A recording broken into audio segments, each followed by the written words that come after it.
Mike Heiser is a scholar in the fields of biblical studies and the ancient Near East. He is currently the academic editor for Logos Bible Software in Bellingham, Washington, and serves as an adjunct professor at 3 colleges and universities. Mike has a PhD in Hebrew and ancient Semitic languages, along with 2 master's degrees in biblical studies and ancient history. In 2005, he was named one of Fate magazine's 100 most influential people in ufology. Wish I'd seen that list. Mike is a well-known critic of ancient astronaut beliefs and for having the majestic documents tested by a computational linguist for authenticity. He is also known for his supernatural thriller, The Facade, which focuses on how an ET disclosure might impact traditional religious beliefs. Oh, we're going to have fun with that tonight. And how the alien question might be related to ancient texts, including, of course, the Bible. Mike, welcome to Dark Matter.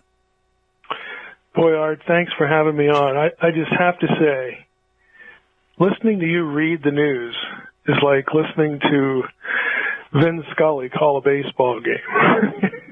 Really? It's just, oh, yeah. I mean, I got to take a breath here. I don't want to sound like too much of a fanboy, but I'm just thrilled that you're back on the air. I don't know how you waited this long to come back, because it sounds like you just love it.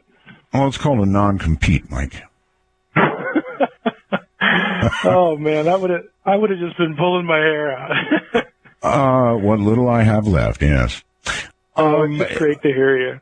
Well, thank you. I've never received a compliment for just reading the news. I thought that was, I don't know.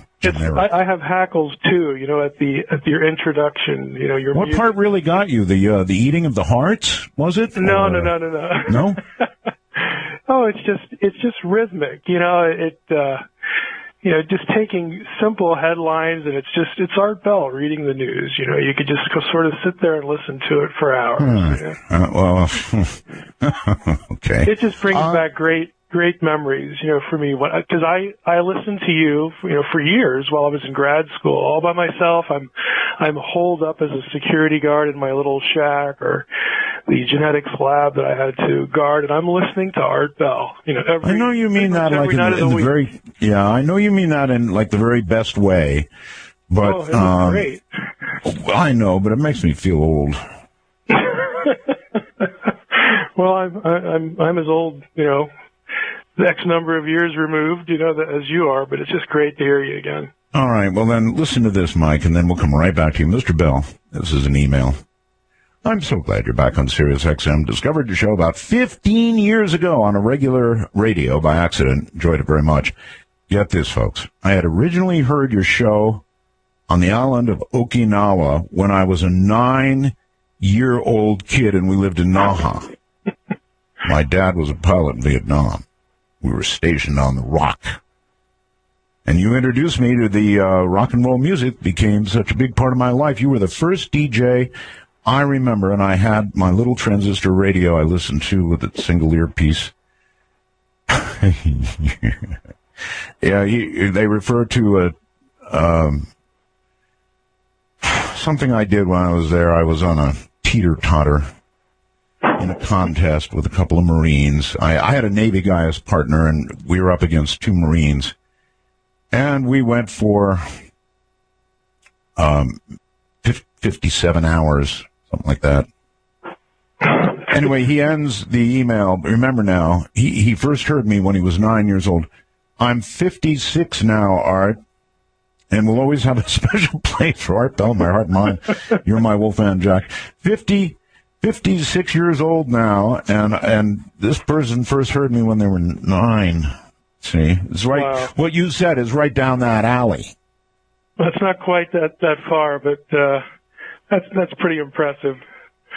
At least you didn't hear me when you were 9. All right, let's get started. I want to talk about ufology. I mean, did you hear the first story that I read about the Roswell? Have you heard these rumors? Oh yeah, I've heard them, and I've read I'll be charitable here, the conflicting accounts of the story of the photos surfacing. And boy, this is going to be a big fight. I mean, it's already been a big fight, but it's going to be a big fight. What would you say, Mike? This is just a sort of a what if, but if they released these Roswell photographs, they were authenticated, and it was proven that we were visited by these creatures that, who knows, probably were at Area 51 for a while or disposed of in some manner or are still alive, whatever. In other words, real creatures. If it's proven, what will you say? Well, I would say I'm not terribly surprised. Personally, I don't have any. Really? Yeah, I don't really have any difficulty, theologically or religiously, but on the heels of that, that's me talking. I mean, I can say, well, I'm not real surprised, that, given this or that, it's not really too much of a stretch. I mean, I look at it as an academic, I know that this question has been around literally, for 2,000 years. It goes all the way back to Aristotle, before, this is pre-Christian. Are there other worlds? I mean, everybody's been talking about this for millennia.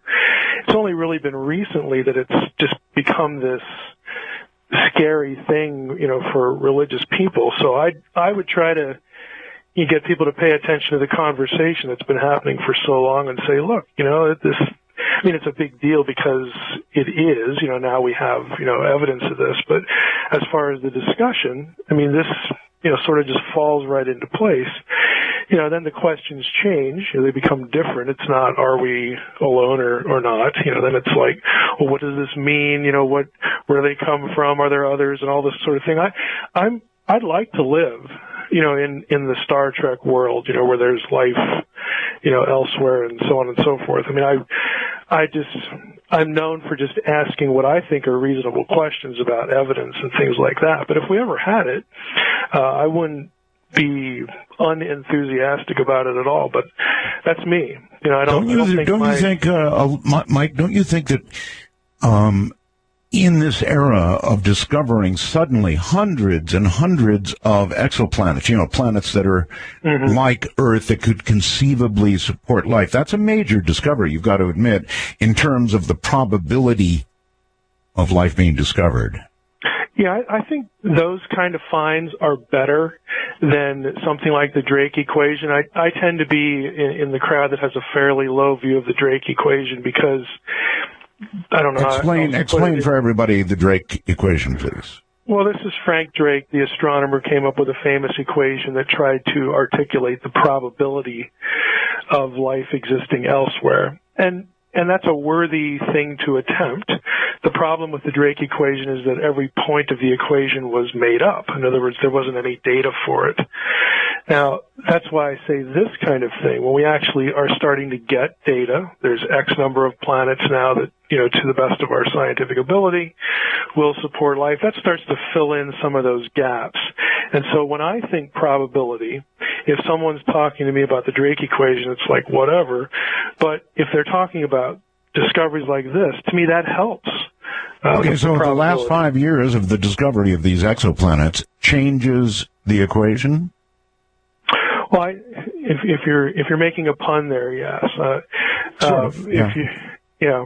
I would say, yeah, it changes the conversation in this way. I think the conversation on probability actually becomes more data driven than a sort of a contrived equation. And I don't want to say contrived there in a negative sort of way, but because I think it's worth trying to speculate, but without data, that's what you've got. You've got speculation. And I think it's a reasonable conclusion if it becomes a more reasonable conclusion, let's put it that way, if we have, evidence that there are other places that, again, life as we know it could be sustained. It doesn't prove anything, but it does make the probability reasonable. And for me, it gets it on the table.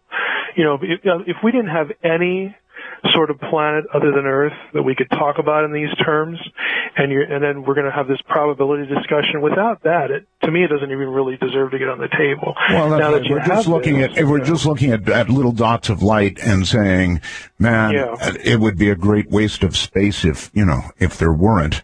That's an emotional argument, but I'd rather have data than, I don't want to sound cold here, but I'd rather have data than the emotional argument. All right. Well, we're beginning to get that data, and with those planets, for example, I had somebody from SETI on, Seth Shostak from SETI, and they haven't heard anything yet, Mike. But it occurs to me that if there's all these exoplanets that are like Earth, capable of sustaining life, why do we suppose that life would evolve, I don't know, the way we have technologically, and even have radio or a TV or even imagine it? I think that's a reasonable question to ask, and I've wondered that myself. And you and I aren't alone there. I mean, there are criticisms of SETI in that regard, that why aren't you using a different strategy, to look for this or that. So, the truth is, the blunt truth is, we don't really have any reason to make that assumption that they would be communicating the same way. But the reality is that's what's within our reach. And, it's a funding issue. It's a technology issue. It's a garnering enough interest, to get people to care issue. All those things are part of the discussion. You would describe yourself how? As a skeptic? I would describe myself as someone who, again, would like these things to be true, but I want there to be real evidence for it. I'm not impressed with anecdotes. I'm not impressed with emotional arguments. I just like to know, and when I say I believe or think X, I'd like to have something concrete to sort of base that on, to fall back on. So with some people, that makes me a skeptic. With other people, especially, in the more fundamentalistic wing of Christianity, what I've already said tonight is just awful, because there's this tendency to equate the whole question of extraterrestrial life with one of two things, and probably both, and that is the demonic realm, and then, you must, buy into Darwinian evolution. And I'll confess, I'm not really disturbed by evolution. I don't really like materialistic Darwinism, but that's not the same as the idea of evolution. Are you convinced? Are you convinced of evolution, Mike? Yeah, I think evolution is a reality. The question in my mind, there are questions in my mind like, to what extent, what mechanisms did it need? I'm sort of at an advantage here, because when I was in graduate school, the place where I went to church was heavily populated by professors from the hard sciences at the university there, the University of Wisconsin. Right. We had the head of environmental studies, we had the head of botany, we had two research physicists, we had a geologist, we had a professor of electrical engineering, we had another one in chemistry. I mean, the people like me in the humanities were like completely outnumbered. And all of them were very serious, about their faith, their theological commitments, and every one of them accepted the idea that, evolution, that's how God did it. No kidding. It's a no-brainer. They just didn't flinch about it. It was not trying to start a conversation with them. Well, what do you think about people who, might be here, even in our church, or some colleague you have somewhere, or some acquaintance that don't agree? And to them, it wasn't even a sensible question to ask, but yet they were very serious. Well, I spent 9 years in that environment. And so I just have to chuckle, when I read things or hear things about how this is sort of an all or nothing proposition. We either have to accept this or that, the Bible or evolution. There's no in between. It's like, I just know better. I know intellectually better because I read lots of stuff, but I know by experience as well. That these are not mutually exclusive things. And so, I'm not a scientist. I have to depend on scientists to sift arguments for me. I read things that I appreciate, on evolution. I read, there's a lot of debate within the hard sciences about evolution. Isn't it just easily, don't all agree. Right. Isn't it easily said, Mike, that, God may have started the process of evolution, and that sort of cleans it all up right there? Yeah, and that's where most of these guys were. I mean, I think there may have been one or two that would be willing to say it was sort of random. In other words, when you take that position that you just articulated, that God started the process, that involves a deliberate decision. You're speaking of God as a person, with making intelligent decisions and whatnot, and that's the common view for people who are in the sciences who happen to be Christians who accept evolution. There might have been one or two of these people that I knew that would have taken a step back even from that and made it a little more random, closer to what you would think of as a secular Darwin position. They were somewhere in between there. But I agree with you. I think that idea, and then that the sub question is, tell me why God couldn't make that decision. Tell me. Right, exactly. How on what basis would you say that God is limited and kept from making that decision?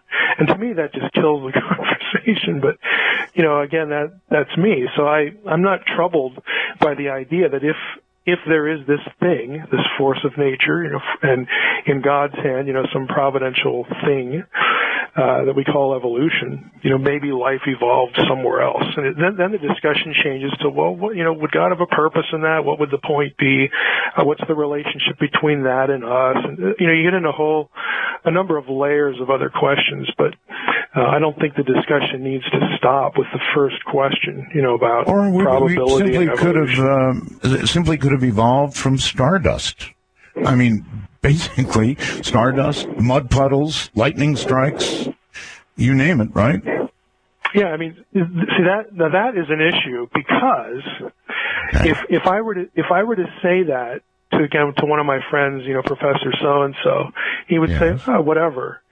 But someone who's sort of been trained to think that, well, the reason, Art Bell is suggesting that, or the reason someone is saying that, is because they want me to accept the idea that, I'm an extraterrestrial, or extraterrestrials are our space brothers. And in other words, because they've sort of been conditioned to respond a certain way, they, unfortunately they won't really stop to think, well, there's 2 or 3 or 4 or 10 different ways to sort of look at this, and they'll kind of gravitate to the one they really dislike, and then, it becomes a real thing to fight over.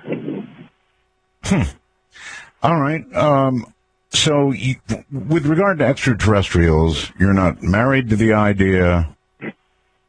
No, nor are you that distant from it that you can't embrace the possibility. No, I like I said, I have this romantic spasm in me that, boy, wouldn't it be nice if Star Trek were real, minus the Klingons and the Romulans, I guess, but, that would be really interesting. It'd be fascinating. It's sort of on my short list of, boy, wouldn't I like to see this before I die, that kind of thing. Oh, but me too. On the other side, I have things like let's clone a mammoth and all that kind of stuff. I mean, there are just some things I'd love to see them do. And again, this is on the list too. I'd like to know. But on the other side, I don't think we really have evidence yet. A lot of what people accept as evidence, I just don't think is really good evidence. And so I sort of suspend it and hope, but because I hope one direction doesn't mean I'm going to embrace what I think is a really bad argument. So the people who would ask you to accept the evidence, Mike, or I should say, preponderance of the evidence, when you look back at all the UFO sightings, when you look, at all the stories, they claim it all adds up to, it's got to be true. Yeah, they do claim that, and that's the part I have difficulty with. I don't think it adds up to that at all. Okay. Ask yourself this question. I mean, why do we, with the whole UFO thing, why do we think about UFOs and think extraterrestrial? What do you think most people would say? In my case, Mike, I had a sighting. right? A very close sighting, a very convincing sighting. I could have thrown a rock at the damn thing. It floated over my head, or more likely defied gravity, and then I watched it float out across the valley with my wife at that time. And once you've seen something like that, then, yes, you begin to ask questions like the ones you were just talking about. Right. Now, if I saw, and you're referring to the triangle, I remember you talking about that on the air at length. If I saw one of those, my first thought would be either let's get in the house or boy, that's really cool. But I've read in this sort of technology, especially the slow-moving ones, is really on the board in patents. I mean, I actually blog about this stuff, with some frequency. Back into the 20s and 30s. In other words, you could have seen a dirigible or a dirigible married to nuclear power. It's harder to talk dirigible when they when they go real fast and make turns and all this sort of thing. What I'm getting to is you think extraterrestrial because it's an unfamiliar technology. Right. And it seems like the technology is something that, because we haven't experienced, the assumption is that it's not ours or that we couldn't do it. I've actually become more convinced that the technology is a dead end. Again, the Germans were making, triangular craft in the 40s. They had passed, all the tests. What do you mean? They had nuclear power, yes. The whole bit. Mike, what do you mean it's a dead end? Explain that, please. I don't think it's the question to ask. In other words, I don't think it's the thing that will tilt the question one way or the other. Okay. To me, the tougher issue is biologicals. Okay, the claims of bodies and whatnot. So for me, that's what I would have to have. I would have to have, let's say that, we have these pictures or there's some other, real clear biological evidence. Okay, well that answers question one. Question two is actually a little different, and that involves visitations and then individual sightings, and then you sort of have to go from point one to these other points.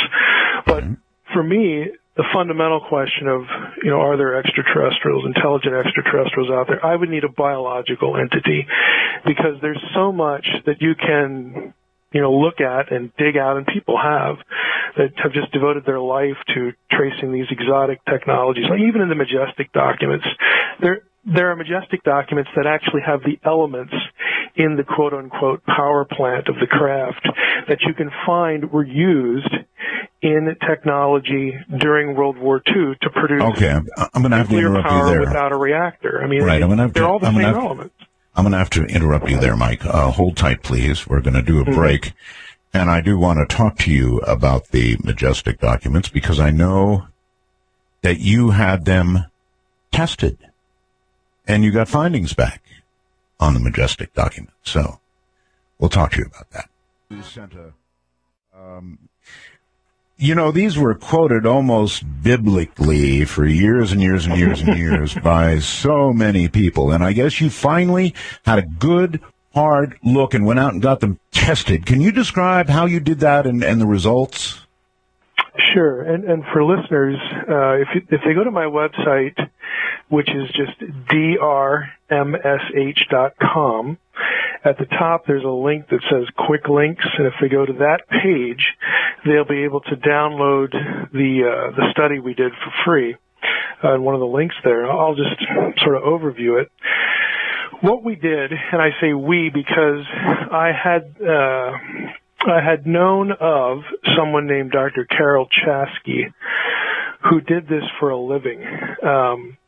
She is a computational linguist, and she did her doctoral work at Brown University and actually came up with her own program as part of her dissertation to test something called authorship attribution. And she has made a career, like in court cases, when someone needs to either verify or rule out that a document was written by the person that, say, signed that letter or claimed authorship, to be able to test that. And so she has had a long career, and her work has been featured in numerous court cases. If you look her up on the web, she has a whole list of that. So when I found out about her, I thought, well, this is the ideal person to test some of these documents if she was interested. May I And when I ask contacted her, a quick question, sure. Mike, and it is this. Can you rattle off briefly the criterion she used? In other words, how does she authenticate? What methods? What she focuses on would not be common vocabulary, but would be what we call in grammar function words, little words like conjunctions, prepositions, interjections. In other words, the words that you don't really think about, but you just sort of habitually use in certain ways. Okay. That everybody sort of develops these unconscious patterns.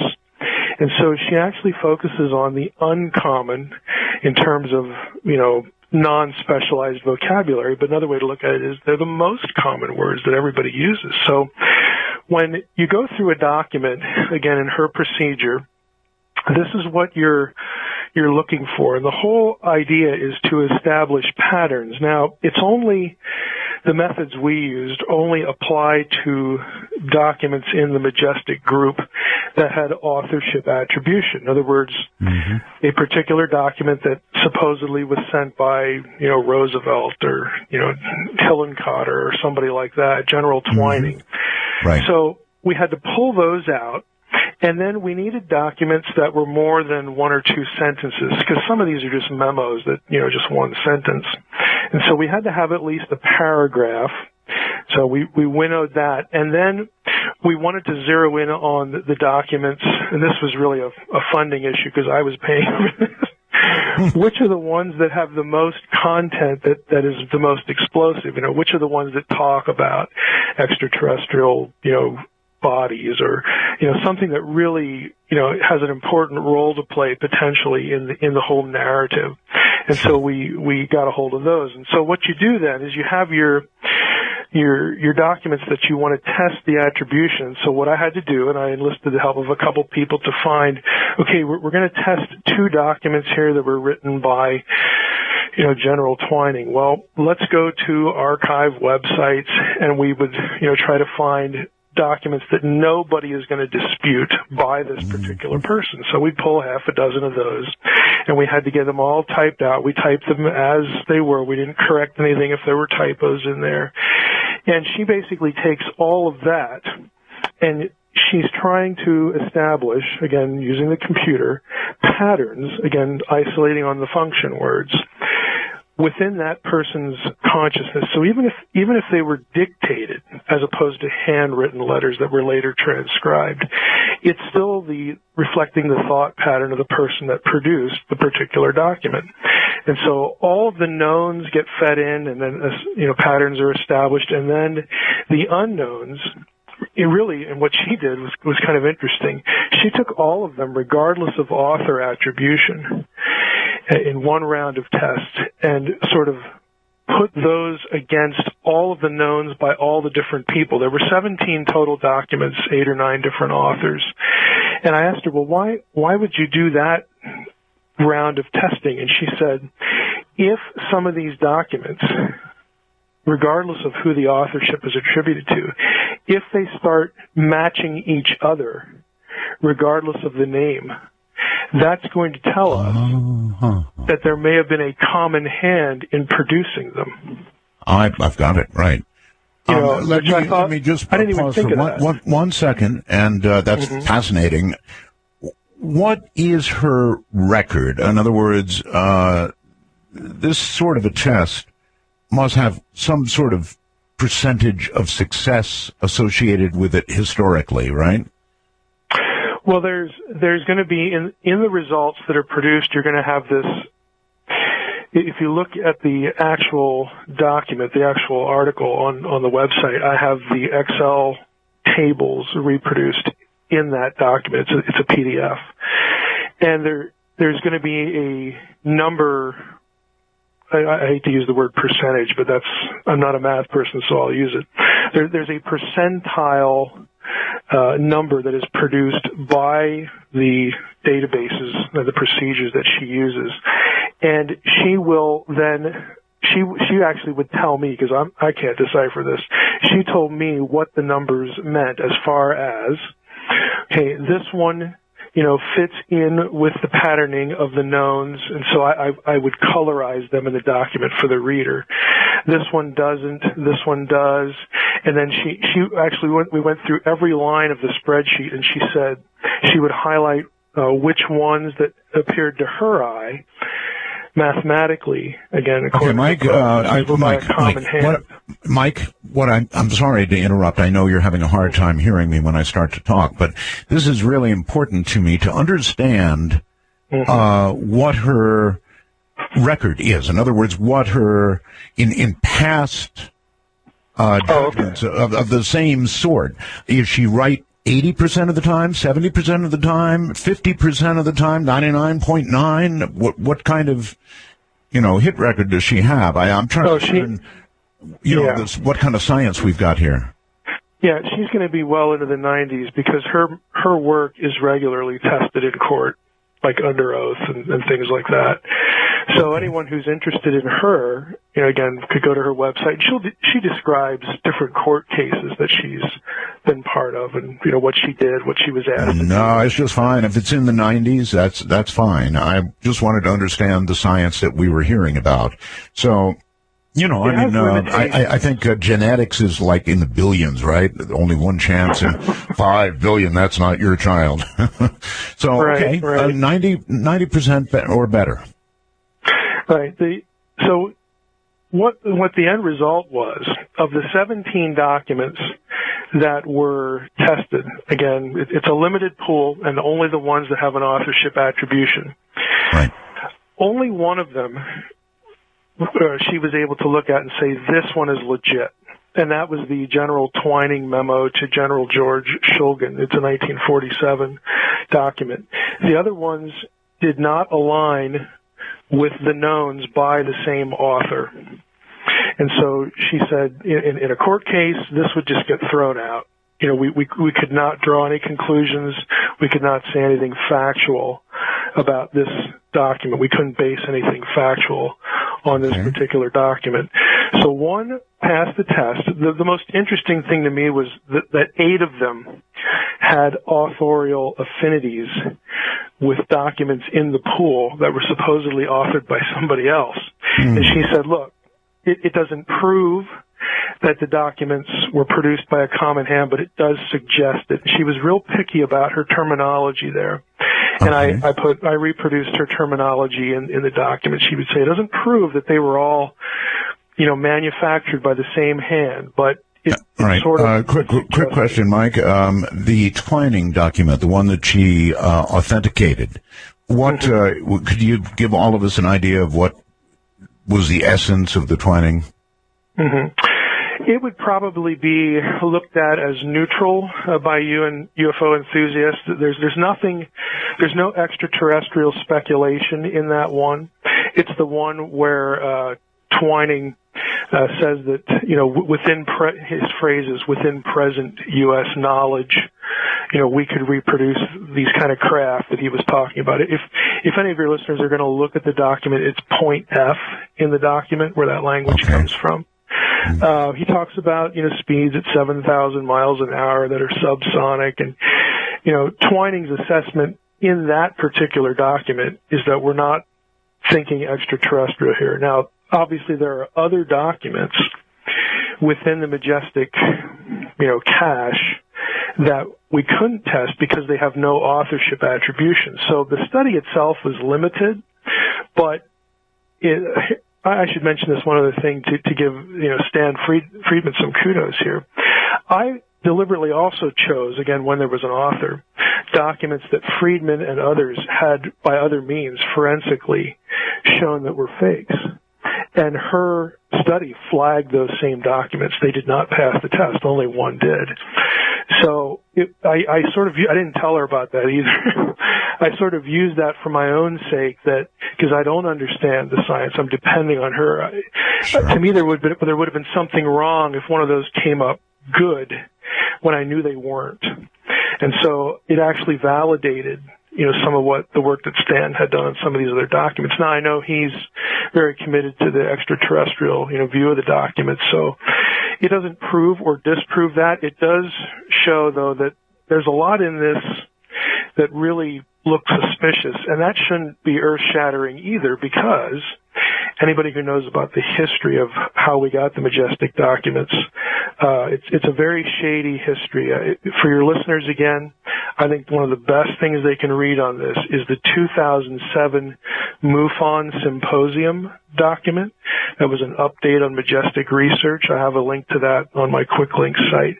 But I'm kind of sour on the Majestic documents, and I know that there's a lot that's post 1989, which is a year that matters for this, this discussion, that could very well be genuine, and some of the older ones might be, but it's got such a checkered history that I don't feel like I can trust them for a whole lot. Okay, so other than the Twining document, the others showed basically attributes that would say, look here, the same person wrote all of these, except this one. Yeah, for instance, you'd be looking at a Hillenkotter document that matched the profile of a JFK document. Now, that just shouldn't happen. No. Because they're different people. And she just flagged, 8 of the 17 just sort of, stuck out like sore thumbs, to her, that she just thought there's just something not right here. And she flagged those right off the bat. And the other ones didn't pass the test for, other reasons. But those 8, she said, there's 8 in here that they just look suspicious. Okay. And my next question for you, Mike, would be the UFO community. In other words, when you came out with these findings, how did the UFO community react to it? Was there a lot of anger? Were people lashing out at you, or what happened? Well, it was mixed, as you might expect. I unveiled this at a conference in Roswell, and Rich Dolan and I talked afterwards, and Rich was really enthusiastic about it. I mean, he more or less said, this is the kind of thing that we need to be doing, and I expect that from Rich. I think Rich is a serious researcher and have a high regard for his commitment to doing real research. My biggest disappointment was actually Stan Friedman, because he didn't want to really hear anything about it. I think he somehow got my novel, which has a lot of, there's a lot of religious angle to it and the whole UFO question, confused with this report, because he just sort of went off on it, and I was a religious fundamentalist or something like that. It's like, Stan, it validates this other work you did. I think you might want to actually read the document, and not get it confused with the novel. So it was mixed, but that wasn't a surprise, and that's okay. I just wanted to. Is it unfair, Mike, to suggest, as Stanton seemed to, that your religious background influenced you in some way? I mean, I think it's a fair question. Well, it would be if I had written any of the documents, and if I was the computational linguist that had it tested, and I was the computational linguist that produced the program that had it tested. I'm none of those things. I was just the guy that said, hey, here's somebody who does this for a living. Would she be interested in, testing these documents? And she was. So, it didn't really go anywhere as far as a huge, impact, because, to be honest with you, people are sort of committed, to what side of this question they're on. Most people, are more interested in looking at evidence that kind of, leans the way they hope it leans. I wanted to know, because I'm a language guy, and we do this kind of work, in the office with not forensic, authorship attribution, but we do lots of stuff with software that applies to languages. And so this just seemed an area that I could actually contribute something, into ufology. So we did it. Okay. Well, it certainly wouldn't surprise you, Mike, would it, that a lot of people would perhaps accept Stanton's notion that you are committed to a particular point of view, and this fits that point of view. And I'm not suggesting that there's anything wrong with the findings or the testing or anything else, but I can see why people, might say you're married to a certain point of view as well. Well, I don't really care one way or the other. I mean, if there are aliens out there, then great. I just like to know, and I'd like there to be real evidence. I don't want cloak and dagger anecdotes. I don't want, accusations going from this ufologist back to that ufologist where I have to pick which one I like. And that is not data. Mm-hmm. And if that irritates people, well, so be it. I'm not responsible for that. Okay. All right. No, that's entirely fair. You've also debunked the ancient astronaut idea, right? I mean, what about the long runways down south and all of that, all the rocks that have been decorated, seeming to show aliens with space helmets and all of it, Mike? Why? In what way do you feel? In other words, do you have something, I don't know, equivalent to what you did with the Majestic documents when it comes to ancient alien theory? Well, I don't. In my mind, I distinguish everything we've talked about up to this point. The question of, are there extraterrestrials? Are these documents real or not? So on and so forth. I distinguish all of that. To me, that's serious ufology. Right. The ancient alien stuff, I don't take seriously at all, because I do know ancient texts and I do know ancient history. I know where to get the information in archaeology and anthropology and all this stuff. And that part, and I know they get lumped together, and I understand why they get lumped together, but I treat one seriously and I treat the other not seriously, because frankly the work is extraordinarily poor and in many cases just literally made up. And I don't think it really deserves the amount of attention that the other part of ufology gets. Well, there is some hard evidence in forms of pictograms in the form of what appear to be runways, that kind of thing. How do you handle that? So we have a pictogram from a foreign culture. Mm-hmm. We have no text that tells us what it is. Very true. So what we have, and this is just the blunt reality, okay? This is realville here. We have a picture that I'm going to use my 21st century mind, part of which is influenced by this narrative, and now I'm going to interpret that picture. I could be miles and miles and miles and miles and miles away from anything accurate, and in most cases, people have been able to produce the same picture in other provenanced objects where it's clear as to what the purpose of this thing was, or there might be a text that goes with it. That's when you really get lucky, when there's actually textual material that goes with it.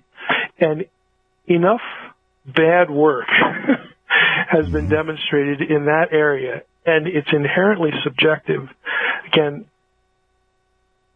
to me, it's the badness of the work that's out there that, I will admit, colors my opinion of the enterprise, of the whole thing.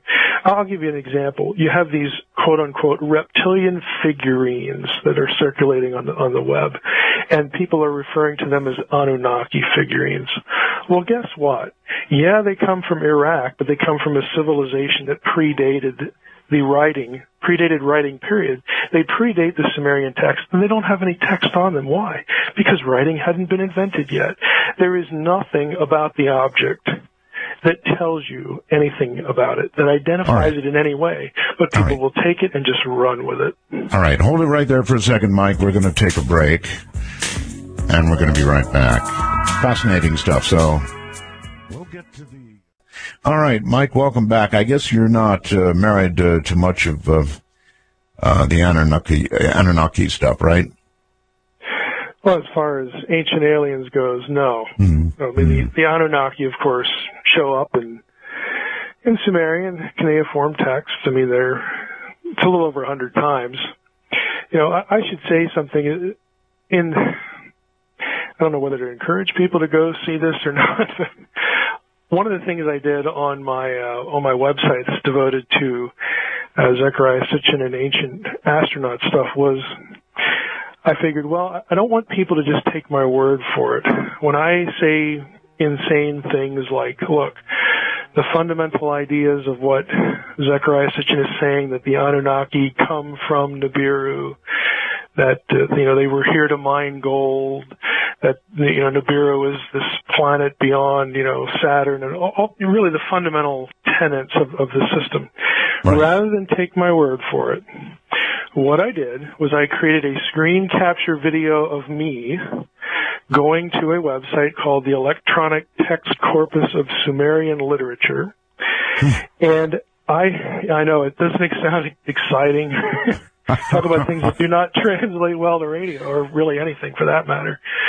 I put in a search for the term Anunnaki, and the video is me putting the search term in, clicking the button, getting all of the occurrences of the term Anunnaki, where they occur in the tablets, getting them back in the search, showing people, now look, if you hit TR here, that takes you to an English translation. There are 117 or so of these. This is on my website, the Sitchin website. Sitchin is wrong. And you did this why? So that people could watch it and do it themselves. Because I don't like arguments from authority. Yeah, here's Mike with a PhD in ancient Semitic languages and all this stuff. Big deal. Okay, you should not have to depend on what Mike says about this. Go to the site, run the search, click the translation, and you will see that I'm correct here. Okay, none of these ideas about the Anunnaki that Sitchin really depends on to roll out his extraterrestrial narrative. The texts don't say anything about the Anunnaki in regard to these items at all. It literally doesn't even exist. It's not a question of, well, Mike would translate it this way, but someone else would translate it that way. I'm saying the material doesn't even exist. Now, if I made a crazy claim like that, without knowing that it was real, I mean, I'd have to have my head examined, okay? But I got so tired of trying to explain to people this is not a translation issue, at least in regard to the Anunnaki. Are you suggesting by implication that Zecharia needs his head examined? No, the late Zecharia Sitchin did not need his head examined. What I think, and I've heard people say really nasty things about Sitchin that I just think are nutty. Okay, I do not think Zecharia Sitchin is a reptilian. Okay, I do not think he was an Illuminati agent. No, but you think everything pretty much that he thought was wrong. I think his narrative, his explanation of the Sumerian text is completely wrong. What I think he actually did is, he reads the text in translation, using Kramer or some other known translation at the time. And I think he essentially created what you could loosely call an allegory. I think he tried to marry what he was reading with the characters and the mythologies, and then he would get into cosmological text. And he married that somewhat to Velikovsky, the whole worlds in collision thing. Right. Well, I interviewed him, Mike. I interviewed him many times, and he, believe me, was very, very married to it. There's no question about it. Oh, I know. He was absolutely committed to it. Like an article of faith. Yep. And I'm just saying, look, there's just nothing here. I mean, it's not the same in other issues, that where you do, there are issues of this is a good translation, that's a bad translation, It's not anything you could put in one category, but as far as I should mention this too. One of the other things I did besides creating that exciting video for people was I looked up all of the scholarly academic articles on the Anunnaki I could find. There were 3 of them. Unfortunately, they were all in German. There's nothing more recent than the mid-20th century, and I hired someone, a specialist in German, to translate the documents. People can get those translations as they are. It's a lot of pages because they're 50, 60 pages, but you can actually have the best research on the Anunnaki, Sumerian, Assyrian scholars. Again, I try to do this because I don't want people depending on Mike. I don't like arguments from authority. I like to direct people back to primary texts and say, just go read them. Don't take somebody's opinion. Just go read the things, and you'll see. Mm-hmm. All right. Here's Linda, who sends me a message. Art, he does not believe the scientists who carbon date things. If you come up with a test done by other scientists, he will tell you that they did it wrong or made mistakes. Unfair? Yeah. Well, what's wrong with carbon dating? I don't know. Linda apparently heard you. Linda apparently heard you reference something that was carbon dating. If I got one of these today, let's use this. Here's a good teaching point here. This is what Mike will do. Okay.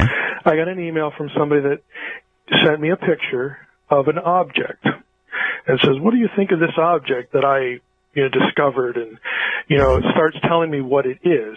Okay, and it's ancient alien stuff.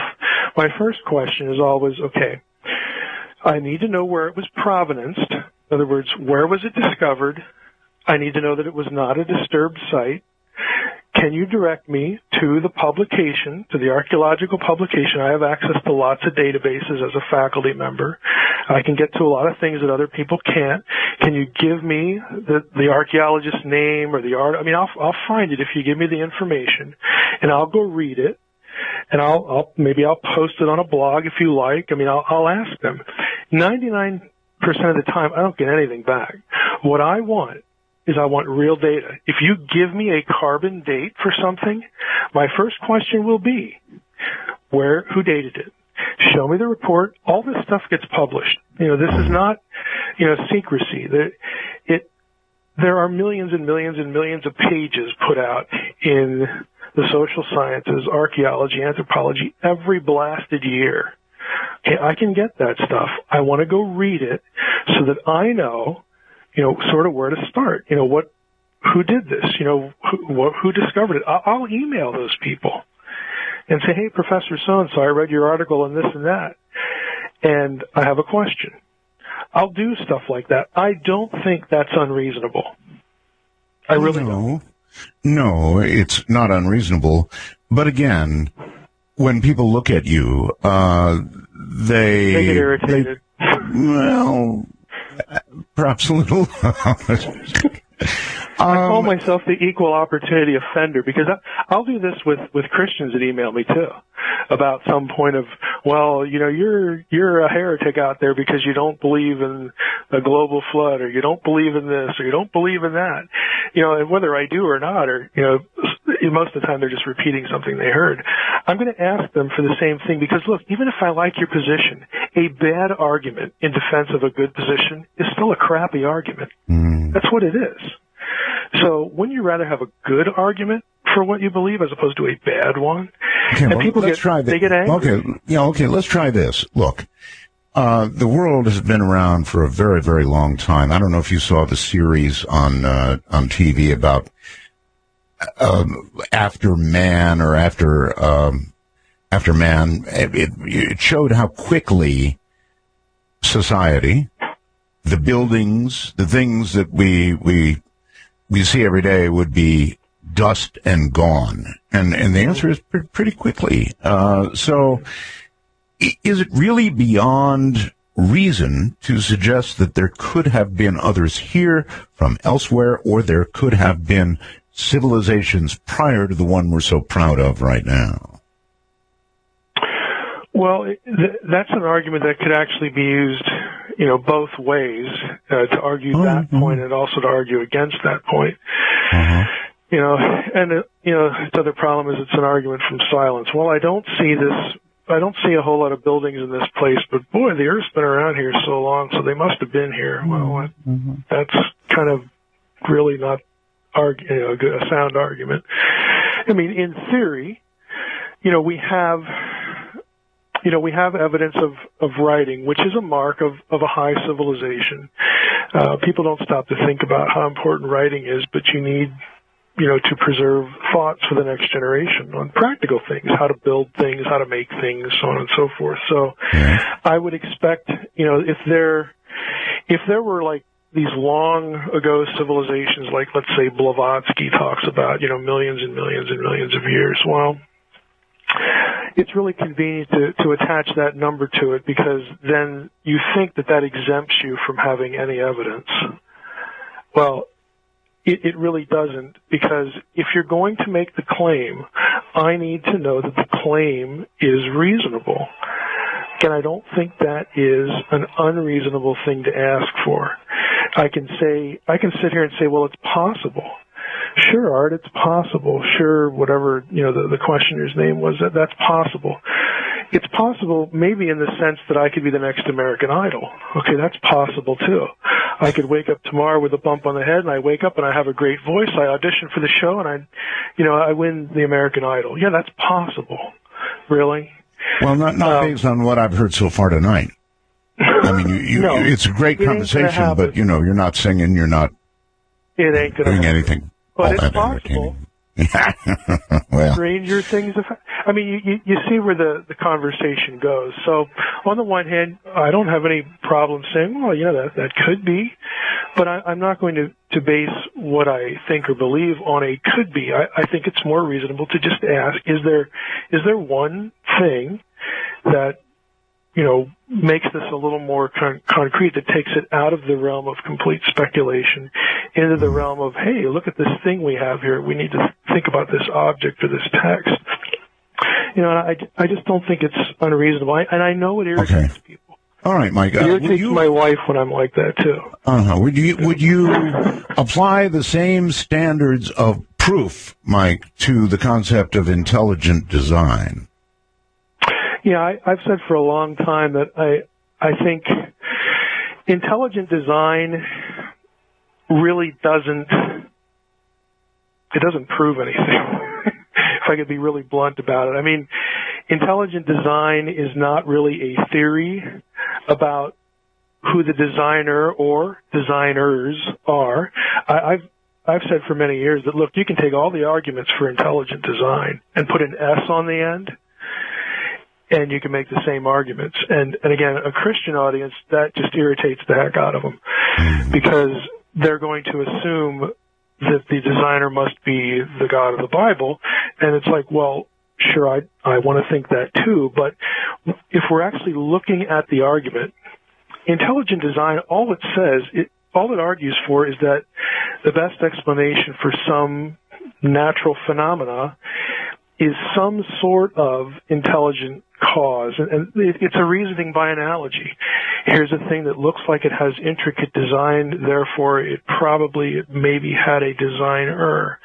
Okay, that's wonderful if you can test it. But ultimately, at the end of the day, even if you're right, you still don't know who the designer is. Okay? And so it's extremely limited. I don't want to say it's not useful, because I think it is. I don't want to see God divorced from the conversation, about creation and things like that. But the other side of it is it's quite limited. It's more limited than the average person who gets excited about it, really thinks about it. Do you believe in intelligent design, one way or the other? Whether you say God did it, or it was a natural process with somebody's hand in it, or an extraterrestrial hand, or whatever, do you believe in intelligent design, or is it all random? I do believe that there is a creator. Okay? A creator. Right. Okay. And what I mean by that is I see a philosophical necessity to have a distinction between creation and the causation, some causation, whether that's an impersonal thing like Big Bang or whatever. You're at a different level of questioning there. But I don't see all as one. I'm not a monist. I would be a dualist. That there's a distinction between creation and then its causation. And so because I hold that position, yeah, I think that there are some things that do speak to intelligent design. But in terms of an honest philosophical argument, winning that particular argument does not link that argument to a specific creator. And that's just being honest, with the philosophical argument. And most intelligent design theorists themselves will tell you that. I mean, when this kind of stuff filters down into the lay community and in the internet, then it starts to become more of a religious argument. So you do believe, to boil it down, in intelligent design, that there was a creator. Is that creator the one of the Bible? I think that any creator would have to be a creator like is described in the Bible, and that is totally distinct from creation. And again, characteristics of omnipotence and that sort of thing. I don't believe, however, that creation had to be perfect. In fact, I actually think, and this gets me in trouble again with the Christian camp, I don't think that the Bible describes a perfect creation. That opens all kind of worms for that audience. But when you start to say things like, well, the Creator would have done this or that, or would not have done this or that, and evolutionists who want to be materialists, who are atheistic, they say these things all the time. Well, you can't have intelligent design because God wouldn't have done this, would he? Well, you're making a theological argument. I hope you realize that, Mr. Scientist. That's a theological argument. You're telling me what the deity that you don't believe in would or would not have done. That's not a science-based argument. That is a theological argument. So, again, just to get that off the table, I don't believe that imperfection argues against intelligent design. Let's just put it that way. Okay. I accept imperfection. Do you think that the process of evolution is ongoing, as in still? Yeah, I don't see, if we accept the idea of evolution, I don't think that there would be any way to coherently demonstrate that it's all stopped. I don't know how you demonstrate that. I don't see any reason to conclude that. Mm-hmm. Well, where do you think we're going, Mike, with quantum physics? It is a real mystery. Spooky action at a distance, or whatever it was that Einstein said about it. It is pretty weird stuff to try and wrap your mind around. What do you think? I'm fascinated with. I'm not a physicist. I don't have the mechanical mind to really grasp a lot of this stuff, but I think that stuff is just fascinating. I also think it's the friend of theology. And again, this is going to get me in trouble with that part of your audience, but whatever. Think of it this way. Most Christians, many Christians, whether they could tell you where the idea comes from, are really disturbed by the idea that, God doesn't have everything predestined. If I walk into a room full of Christians to speak on something and I say, hey, look, I don't believe that everything's nailed down. I don't believe that God's foreknowledge necessitates his predestining of all things. Mm-hmm. That freaks people out, okay? But that's exactly what quantum physics, has demonstrated. There's this certain random quality to it. And I can show you passages in the New Testament that talk about how creation mirrors the character of the Creator. I can take you to passages that very clearly show that God foreknows things that do not come to pass, and that tells you immediately, point blank, that God knew something that didn't come to pass, therefore that thing was not predestinated. But I hate to say it this way, a lot of Christians are not very familiar with their Bible. They aren't aware of a lot of these things in it. Again, the academics, this stuff gets thrown around all the time. But when you try to, do stuff on the internet, when you try to do stuff on radio, you try to get people interested in the discussion. People don't like it. I don't know how else to put it. I mean, wouldn't it be interesting to actually give the Bible to that same lady who looked at the Majestic documents? We have actually talked to her about that. This is an interesting rabbit trail. Oh, really? Her undergraduate degree, Carol's undergraduate degree, was in Greek. So I'll just describe what we have asked her in the past. There are certain books of the New Testament that are what are called disputed authorship books. The pastoral epistles, for instance, that would be 1st and 2nd Timothy and Titus, are sort of notorious in the academic realm for scholars fighting about, did Paul really write this or not? So we've asked her, hey, are you interested in this because we can give you, the digital form of the Greek New Testament and check out authorship attribution. And of course, she brings up the obvious problem. Well, you'd have to also hand me documents to create a profile that for certain were written by this particular individual. And she, and frankly, we wonder, could we do that? Because most of Paul's letters, we'll just use Paul for an example, most of Paul's letters are disputed in some way at some point in the letters, even the ones that are sort of, everybody accepts as genuinely Pauline.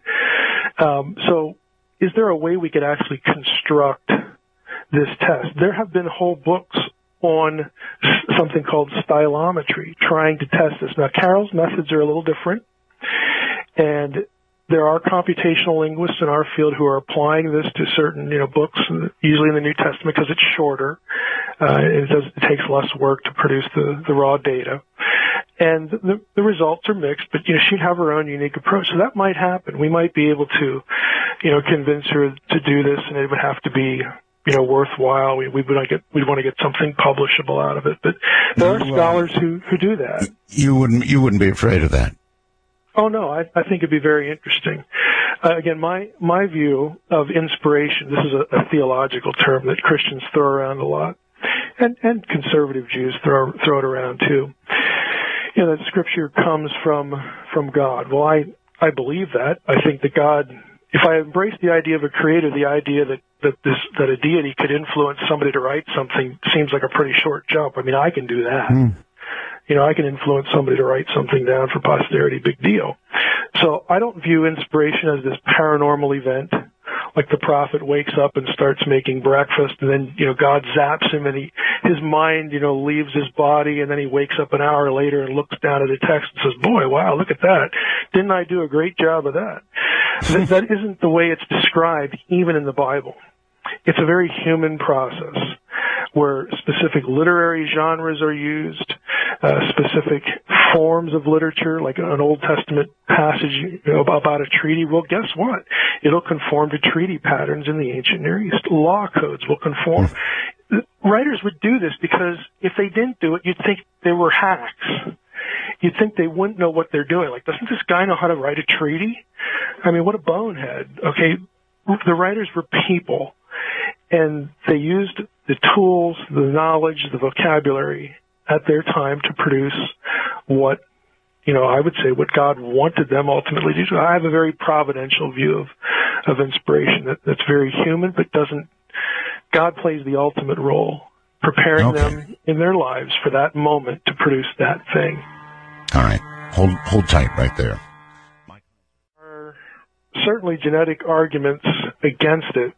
I've actually followed this one for the last 2 or 3 years pretty closely. It's quite controversial even within Christian circles because you have Christian geneticists on both sides of this one. Here in my neck of the woods, there is the guy lives who more or less started the whole thing. Dennis Venema up at Trinity Western produced an article that really argued against a historical Adam and Eve because of statistics, that you can't account for populations as we know them as coming from a single pair. And that's been batted around quite a bit. Some people, and I think about this, some people would say, well, we don't really need to care about a single pair because if we go back to a literal reading of Genesis after the flood, we have more than one pair. We have 4, Noah and his sons. And so then the argument proceeds from there. My view is I don't think that theologically we have to affirm a historical Adam, although I'm not convinced that we shouldn't affirm that. In other words, I think the genetics is still divided on the issue. So I think, 5, 10, 20 years, we may, statistical genetics might be an area that really gets a lot of attention. More work's put into it. We might have something more conclusive than it is now. But there are good arguments. You sound pretty unsure, but what yeah, I noticed is I don't know where to come down. Yeah, but I have noticed that arguments that could go either way, like somebody who is a little married to what he believes, you have them fall down in your direction. Oh, I don't know means I don't know. Okay. Now, yeah, right. for your readers or your listeners, I think one of the better books on this is by a guy named Peter Enns. It's about, the historical Adam, the evolution of Adam, it's called. And Enns is an Old Testament scholar like I am. I know Pete. He got into trouble for a neutral position on this, or actually one that favored the evolutionary argument. But his argument is actually text-based, and that is he marshals a lot of evidence, and he's depending on the dissertation that somebody else wrote, in part, that the story of Adam is actually a deliberate parallel to the story of Israel. And if that's the case, then the whole point of the story of Adam might be, again, something literary, talking about the nation, using this story to parallel the history of the nation. And you mean metaphorical? It's a metaphorical thing? I mean, that, right. And I think he does a good job of laying it out for the non-specialist. It's controversial. I like parts of what his argument says. I like, I don't like other parts of it, but I think in this case, I don't think genetics lies, obviously. I do think, though, that, and the people who are in the field will tell you this in the articles they produce, that statistical genetics is still somewhat new because the genome isn't that recent. It's a burgeoning field. So I think for this one, it's like 10, 20 years down the road, we may have something more conclusive. But either way, in terms of biblical scholarship or theology, I think this is something that can go either way. And I know that would upset a lot of people for different reasons. But again, for those of you who are Christians out there listening, I can say this because I do not take Romans 5 the same way most of you do. So we'll just leave it there, I guess. Okay. Well, I mean, so when you get to the genetics, you would think the percentages would be way below what the MJ12 document reader was able to achieve. I don't know that I'm qualified to comment on a comparison because I don't really know either field. But, genetics doesn't lie. I mean, we depend on genetics for a lot of different things, in terms of medicine, agriculture, all sorts of things. I mean, genetics is genetics. I mean, it's real.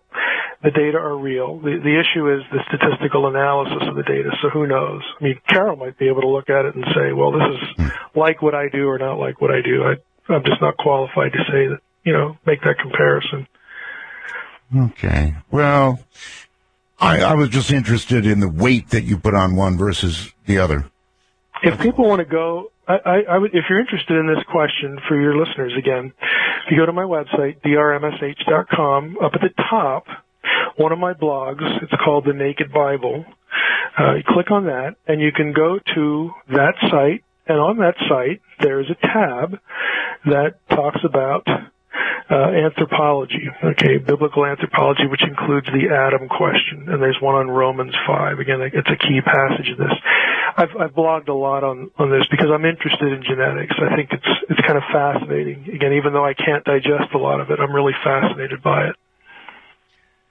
Well, if genetics comes along and begins to say things that are, I don't know, in direct contrast to what you believe, and I know you do have faith, Mike, and, some of what you say has got to be influenced by that faith. To be an uneven world if it was not so.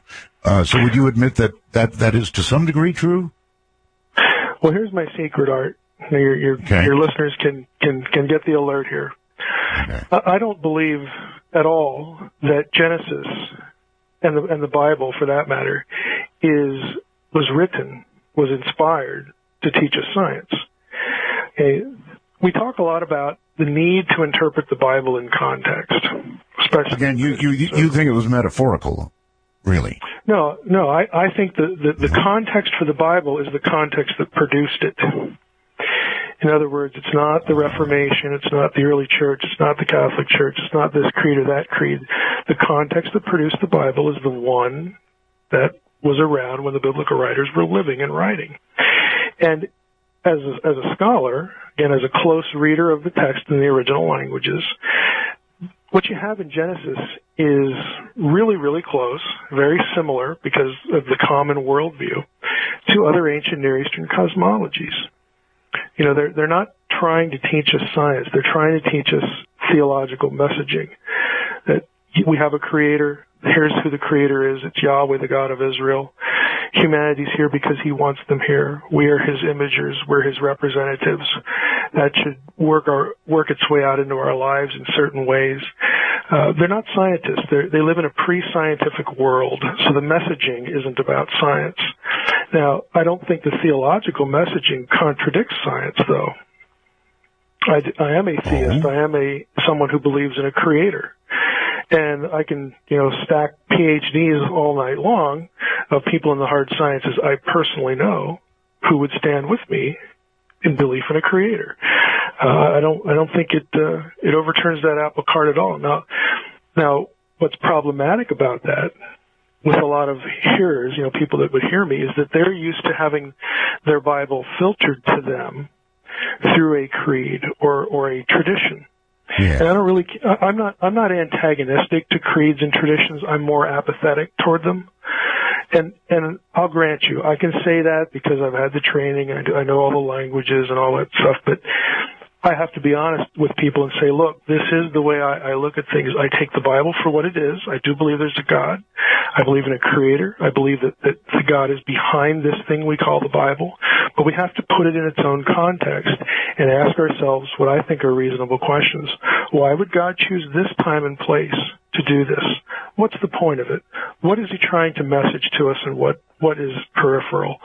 Things like this. So as a scholar, I'm very mainstream in that, but when it comes to, people who, don't work in the field, some things I say can bother them. And I understand why that is, but I just don't filter it. A lot of my guests bother people. For example, I had a fellow on named Matthew Alper recently. Mm-hmm. Matthew wrote a book called The God Part of the Brain. Mm-hmm. Have you ever heard of that? Oh, yeah. Yeah, and I've heard, not the most recent show, but I've heard previous shows. Okay, good. All right, so basically, he's saying that, look, human beings have an innate fear of their own mortality, and the brain has adapted over time to embrace the concept of a creator in order to assuage that fear of mortality. And it is a reasonable thing to imagine. I wonder how you address something like that. Well, your audience will understand when I say this, and I'll try to unpack it. If I had to put my money on Matthew Alper or Dean Radin, my money is on Dean. Okay. In other words, Alper's position depends on philosophical materialism, that all that is real is somehow biologically based or material based. Okay, I don't believe that. Lots of people don't believe it who have nothing theological invested in it, and lots of neuroscientists don't believe it. The real question comes down to, is all this stuff something the brain produces or something the brain receives or mediates or filters? You have the radio and you have radio waves. Mm-hmm. Okay, one of Alper's things is, well, if you took this gene out or you took this drug, it would sort of shut the thing off. Well, if I took the battery out of a radio that I've been listening to, I cannot conclude that the radio waves are not still there. Well, one of the things he did say, I want you to address this, is that, look, if you take somebody who is very religious and they have an accident, they hit their head, many times they're suddenly not religious anymore. Exactly what I would expect. That phenomenon works just fine with the idea that the brain is a receiver or filter of consciousness. You do not need to have the idea that the brain produces consciousness or is consciousness to explain that. Both paradigms can explain that very same thing. And again, I think on one hand, what Alpert's saying is I think more intelligent than weird stuff like the God helmet guy, which I think is just ridiculous.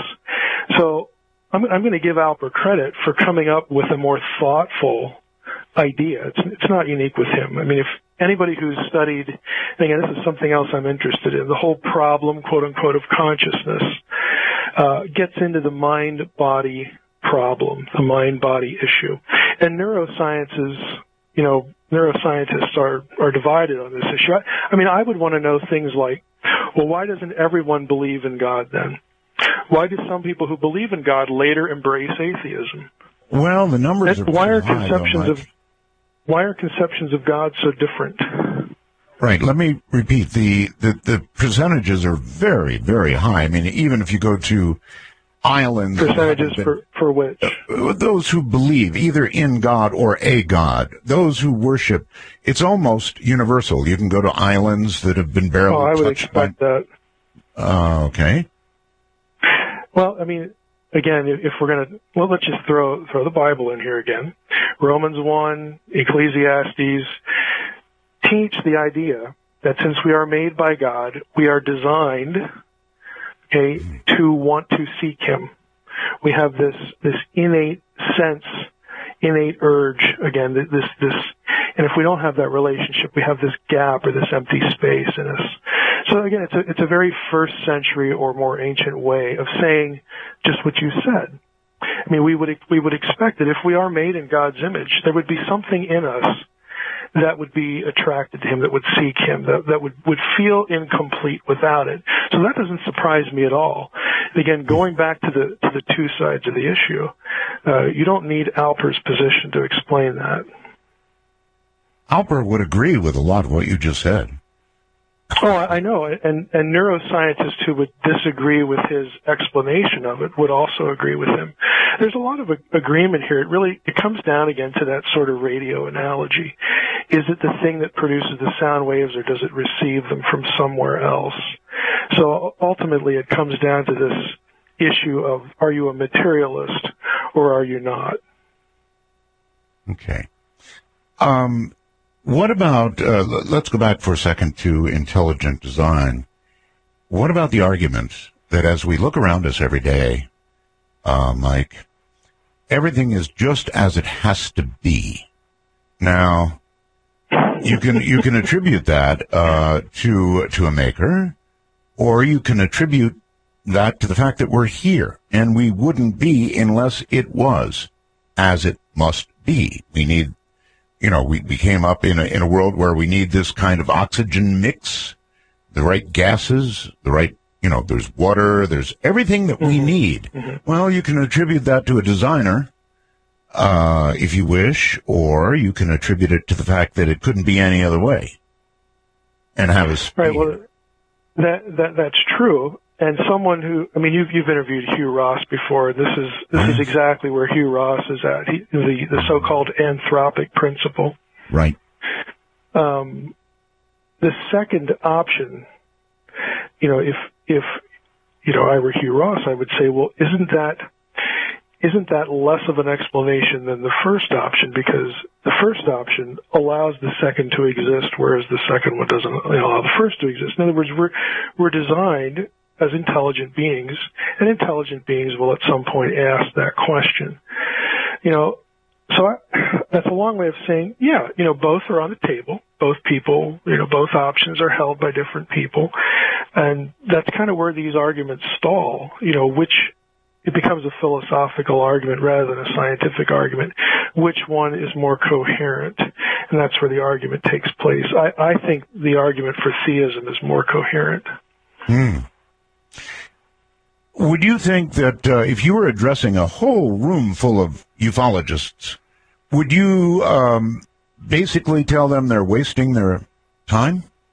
No. If it's ancient alien stuff, I would say yes, you're wasting your time. Really? If it's, again, what I define as serious ufology, again, I think most people who witness these things are being very forthright. They're telling the truth. I saw this or that. So I don't think this is a field that is full of I mean, we have hoaxers, but I don't think it's full of them or people who want publicity and all. Again, we know those people are out there, but for the most part, I think people really are serious about it and really want to know. And I'm in that bunch that would like to know. And so if we're talking about in our world today, again, back to the technological and the biological question, since I think it's reasonable to discuss the idea that extraterrestrials could exist, then I'd like to know if they do, and if this particular sighting or a crash or whatever it is, that might help us answer one of those questions. Why not? Why shouldn't we be doing that?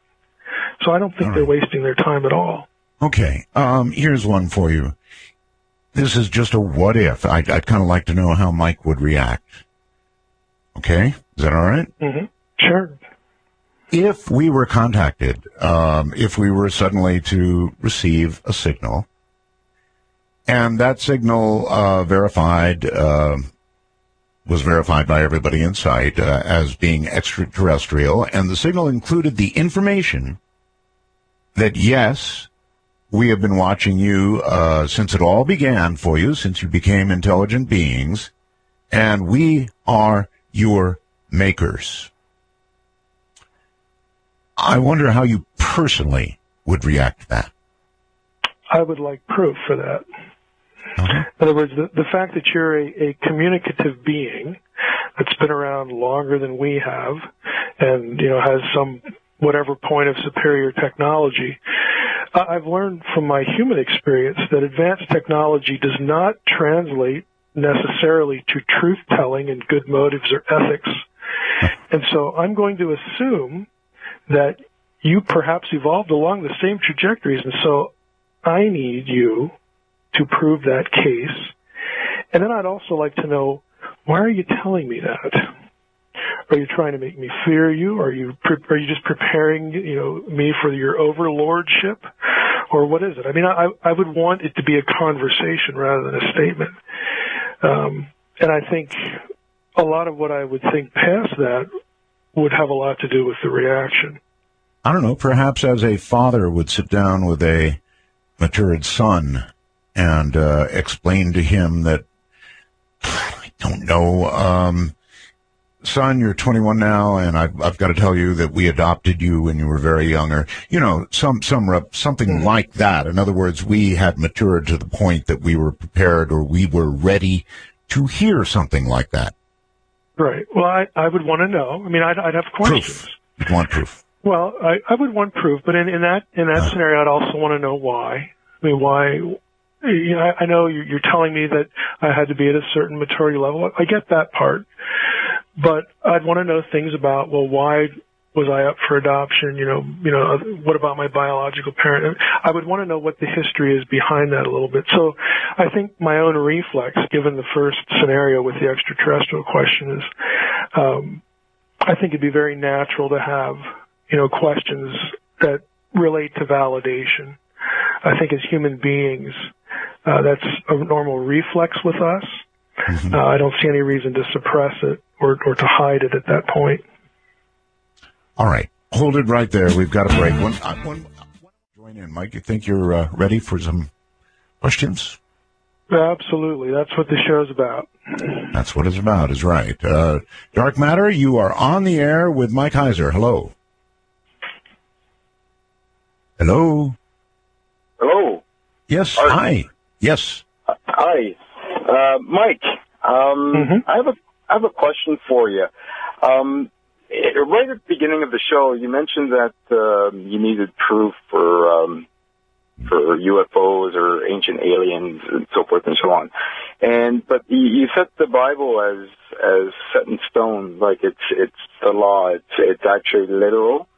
But there's no proof of the Bible or God.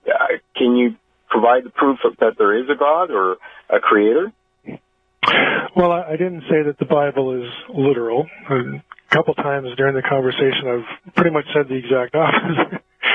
But your fundamental question is, can I prove that there's a God? If you're asking for scientific proof, the answer is no, because, again, the theological idea, the philosophical idea, is that God is distinct from creation, so you can't put him under a microscope and prove him.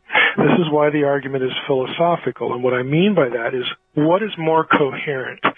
The idea that everything is here because of nothing, or everything is here because of something. So when it comes to the philosophical argument, yeah, I think there are really good philosophical arguments that favor the existence of a being that we would call God.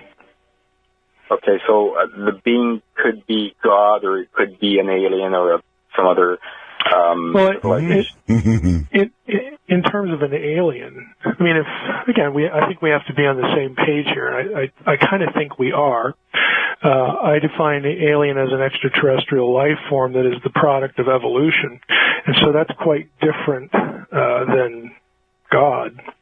So there's a disconnect there. I'd have to hear what you thought about that. Okay, because in terms of other civilizations or God or Adam and Eve, I mean, I look at the Bible, and it depends. You take some passages as literal, some as metaphoric, and again, you went back to the author, the writers of the Bible. How can you prove that what they've written in the Bible itself is literal or metaphoric, or what do you think about that? Well, on one level, I don't care, because I think the point of the Bible is not to teach us science. Now, I think creation is something that we should study, something that God would expect us to study. Science is just as much of a worthy endeavor as pastoring a church or something like that. It's about a set of ideas. And I think the ideas, not just with the Bible, but, other ancient texts, are coherent.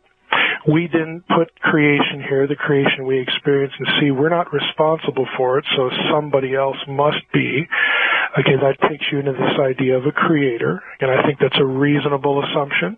It didn't make itself. But Mike, I think that a lot of ideas that talk about previous civilizations and or creatures from elsewhere, they're coherent. I think a lot of these ideas are coherent.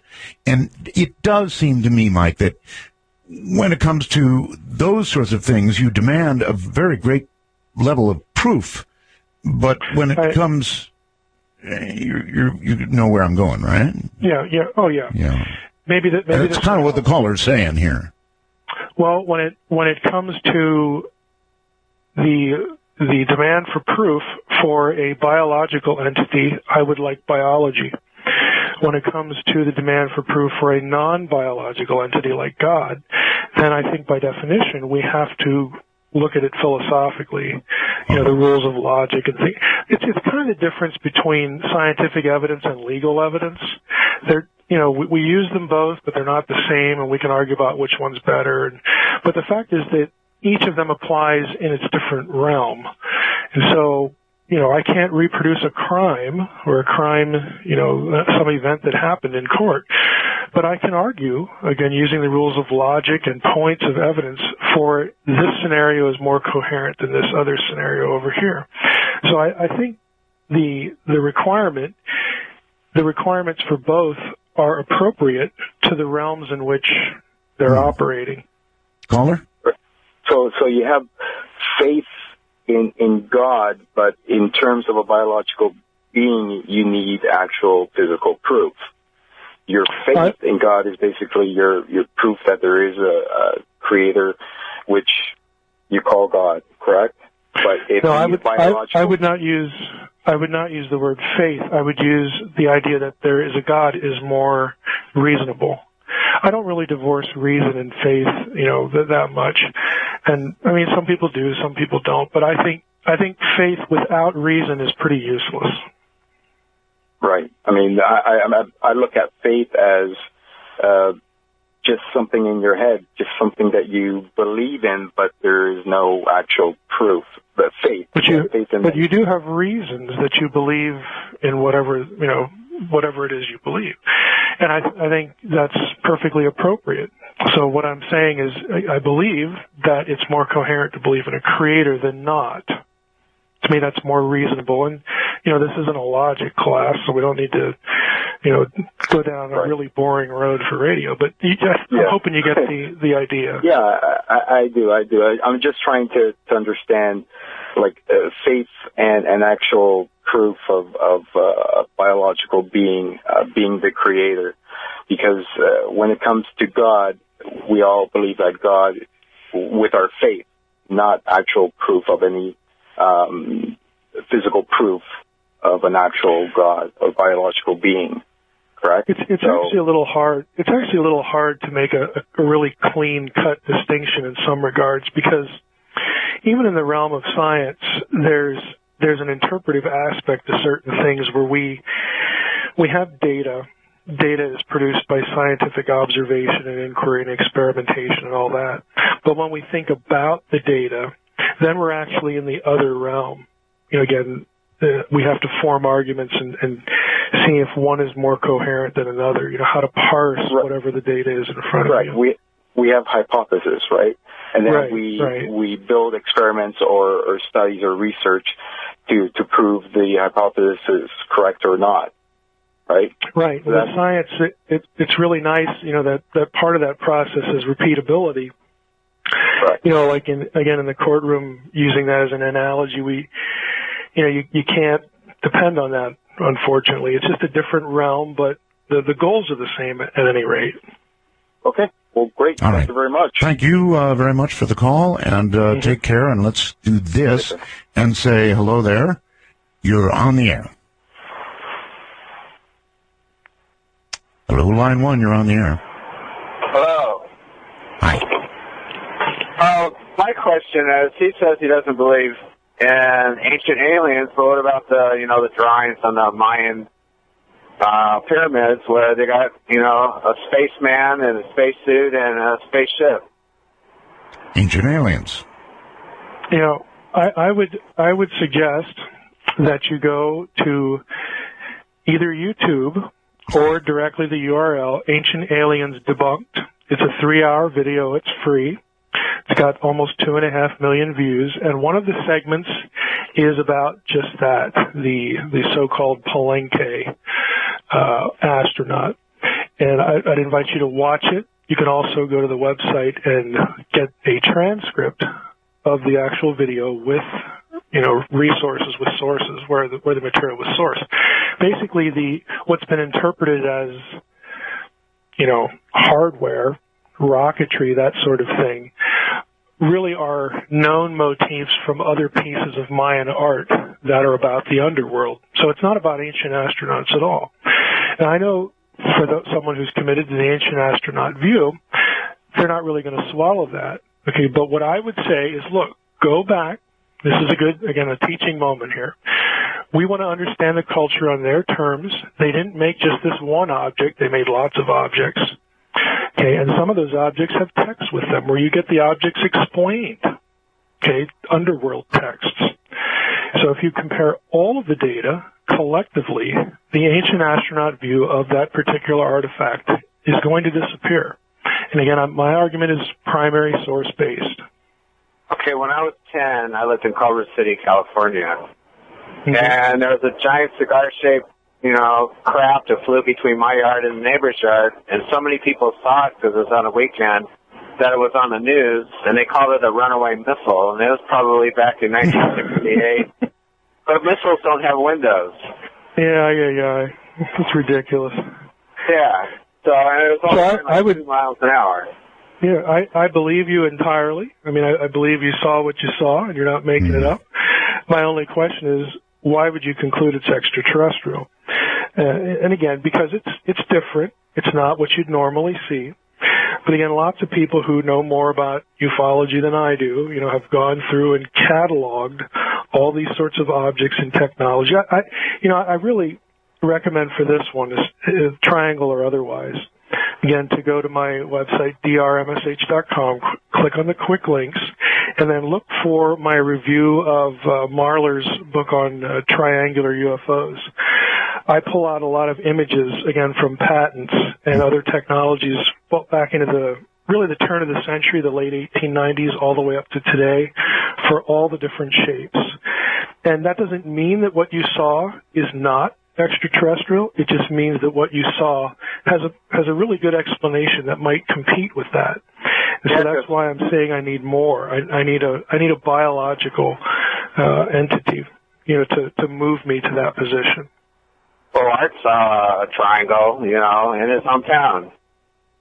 I wish I would see one. I mean, true confessions here. Every time I go out and walk the dog, I look up at the sky just hoping to see something, but I never have. So you've never seen anything, huh?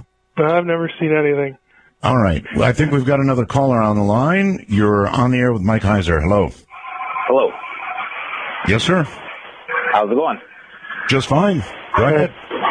My question for you is, the human body has a couple different parts that it's not used, and it's just kind of like your appendix and stuff like that. Do you think that maybe is there from the creator for breathing apparatus in a different atmosphere or different Earths? And I'll take my question off the air. Thank you. Okay. Thank you. Well, since I'm not an anatomist, I probably, shouldn't be saying anything here, but I'll venture into this territory. My short answer would be that I've never read anything about vestigial organs like that. I have done a little reading about vestigial organs, but nothing to that effect. I don't know how you would get a breathing apparatus out of your appendix. Maybe if it was connected to the lungs or something, you'd have some sort of argument there. But other than that, I'm not going to venture that much further into anatomy. All right. Let's see. You're on the air with Mike Heiser. Hello. Well, my control of these phones seems somewhat marginal. Hello there. Hey, how you doing? Okay, sir. Where are you? I'm in Philly. Philadelphia. Okay. Yeah. All right. Yeah. Philadelphia. Okay. My question is, when I listen to you, with your theories and your beliefs and biblical times and the Bible, it kills me that black people have been just excluded from everything. And then your source, which you probably would admit, is mostly lies and deception, and things have been taken out and added to it. So where are you coming up with all this? Well, I am really glad you called. Believe it or not, this is something I'm really interested in. How the Bible was used to justify really terrible views of racism. And again, for your listeners who are interested in this, and for the caller, I would recommend getting a book called Adam's Ancestors. Okay, it's a scholarly book. It's dense, but you're going to love it because it shows essentially how this happened. And it's not an issue of what's in the Bible.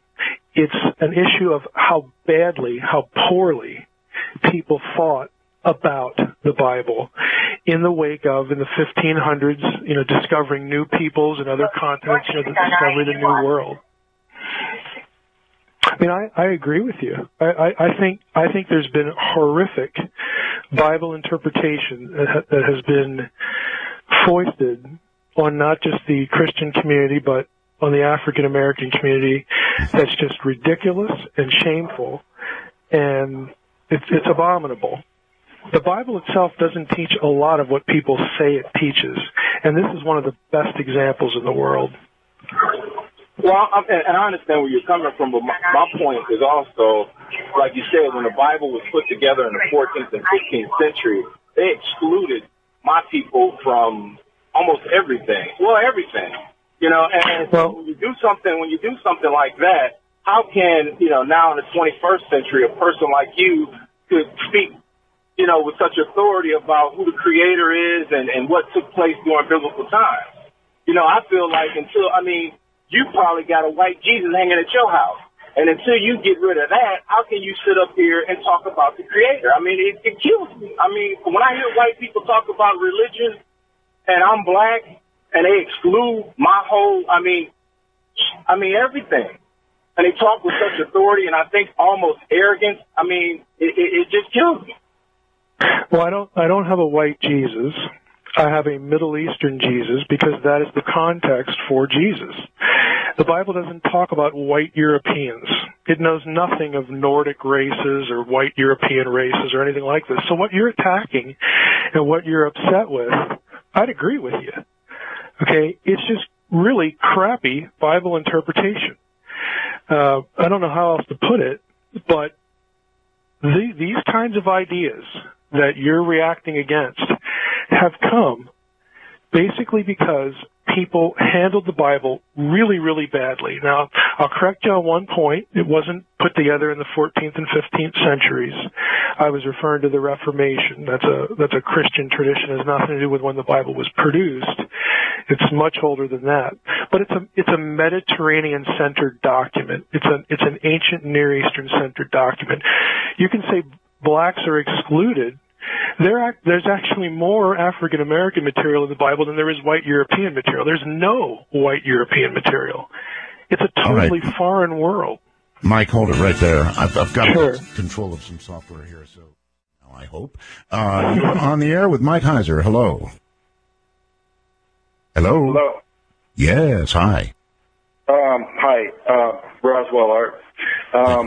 This is a very interesting subject that I think that everybody contemplates at some point. My question is, and it pertains to something that I've seen when I was younger. I've seen a creature that was obviously not human, but did possess obvious technology that was not introduced to us until much later years. But what I want to know exactly. I want to know exactly what you saw. Was this a humanoid type creature or what? This was a humanoid lizard type person. I was within 4 feet of it. I lived in the Midwest. In the 1970s, we had no air conditioning units. You left your windows open in the summer times. Being a kid, the storm windows that you have, to keep the bugs out, mine was busted out from basketball, so it was just basically an open window. I was sitting in bed. I've always been a very light sleeper, and I found myself sitting up, and I was watching the back of a creature that was obviously lizard-type creature. This creature, I was fascinated, but as a kid, I don't think being a kid, you get scared at just observing things. I observed this thing in fascination. This thing turned around and looked at me. I looked right at its eyes, and I didn't see eyes. What I seen were looked like glass bulbs that had a red tinge around the very edge of it, such as what you would see maybe as nighttime vision. That's hypothetical to me because I don't have that in my possession. Never had that in my possession. It's not evidence other than what I look back on and review it. All right. You said you were a kid. How old were you? I was 11 years old. 11 years old, and you were not asleep. I was not asleep. I was sitting up in my bed observing this as it was going through the items that I had on my dresser. And when this thing turned around and looked at me, it probably looked at me for what seemed like a long time, but in reality was probably 2 to 3 seconds. Now, this is where people think that, and they laugh at me, that it's hokey pokey. This thing took its hand, which did have fingers. I don't recall how many fingers it had, and they weren't like dexterous fingers like human fingers. It was actually like animal-type fingers, and it touched a yellow belt that it was wearing, and I watched this thing disappear. Okay? Now, I don't know how much time had passed, but I then, regained a consciousness. My closet door was open, and this same creature was rummaging around in my closet. I was still not panicked because it was moving slow. This thing did turn, and observe me. It was observing my condition of me observing it.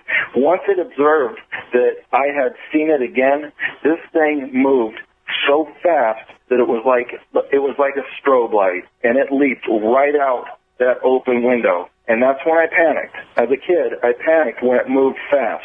When it didn't move fast, I was able to observe it with fascination. I then screamed, ran to my parents' room. My parents came, opened, turned on the light, looked around. My closet door was obviously open. Things had been strewn out of it and whatever. I slept in my parents' room. They didn't believe me. The next morning, I checked on everything that I could find, that might be disturbed in my room. Earlier that day, in the 1970s, the elderly people that lived next door to me, they had a yard sale, and I bought a huge Rand McNally dictionary for $1. That's the only thing I could find that was missing from my room. Besides, there was a mess that I hadn't made. All right. Well, what do you think you encountered? Do you think you encountered something demonic or something alien? No, I don't think I encountered something demonic, and I don't necessarily think I experienced anything that was extraterrestrial, because I didn't see any kind of a flying object or anything, but I did see. Okay, well, let me rephrase it. What do you think what do you think you did encounter? I think I encountered that some sort of secretive subculture that has technology that observes or was trying to learn more about us and gathering information. And here's what happened. The very next night, I waited for this thing. I sat up all night waiting for this thing to come through my window with a baseball bat. I know it sounds crazy. We're short on time here, so did it come in or not? No, but the third night, I was getting a drink of Kool-Aid, and I seen my mother had a plant that had toothpicks in it. It was a potato plant sitting in the windowsill in the kitchen. I was drinking Kool-Aid, and I seen the hand come up and lift that thing up out of that, and I looked out, I peeked out, and I got scared because of the previous experience. Yes. And I seen this thing, packing this thing into a cardboard box. This thing then picked that cardboard box up, looked at me now for the second time that it had seen me. Our garage was detached. This thing took about 4 steps and leaped up on the top of our garage and walked off towards the back where I couldn't see it. I couldn't wait until the next morning to get out there and climb up on top of the garage to see if there was some sort of fort, a nest, or anything. There was no evidence. There was nothing. Okay, well, it sounds to me like you drank the Kool-Aid, all right. Mike, yeah, laugh, I know, but people have these encounters. Sure. Absolutely. He described a creature that was lizard-like. Mm-hmm. Into what category, pray tell, would you put that? Well, the not shocking answer is I don't know what the guy saw. I could take up the time and go through the 4 or 5 different categories of, people who've, studied abduction research and the so-called, old hag and, the night terrors and all this stuff and come up with categories that this could go into. But ultimately, I don't know what the guy saw. Mike, does your philosophy allow for demons, demonic entities? Yeah, I believe in a non-material. Since I'm a theist, I'm not a materialist. I believe in the so-called, for lack of a better term, spiritual world. Non-human intelligences that are disembodied and all that kind of stuff. I'm going to say something. This might be a little controversial here. Well, you're a little controversial. In what you believe and demand evidence for versus what you have faith in and don't. Okay, go ahead. If this happened to somebody that I knew personally, we had a good relationship, the first thing I would want to know was, were you living near a military installation or do you have near relatives in the military? Now, the reason it's controversial is, as I will confess, I have been influenced by the work of people like Leah Haley, who believe a lot of this stuff, the whole MyLab thing. For somebody like her who was deeply entrenched in abduction research and this sort of stuff, for her to take the position she does now and for the reason she does, that would be really, really, really on the forefront of my mind. Again, if this happened to me or somebody, that I particularly knew. But ultimately, the honest, answer is I don't really know what the guy saw. I think there could be interdimensional realities, spiritual realities. I mean, it's all vocabulary we have to use for this non-material world. Again, I'm not a materialist, so I believe these things, could exist. But if you're going to put it in the extraterrestrial category, I'd like to first know that there are, such biological entities as opposed to, some other description, non-biological description. Okay. All right. Let's see. You are on the air with Mike Heiser. Hello. Hello, Art. Yes. Hey, Roswell, first-time caller. Hey. I'm this west from northern Michigan right now. I just wanted to ask your guest what his ideas, his thoughts are on other dimensions, higher dimensions, and which is something that really cannot be proved, actually. And if he does believe in a God, does he or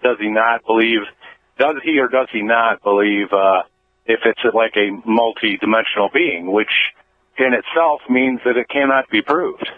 All right, let's start with the dimensions. Theoretical physics right now thinks there may be 11. What do you think? I don't see any reason to deny that there would be, more than all these dimensions. I mean, the caller's right. I mean, you can't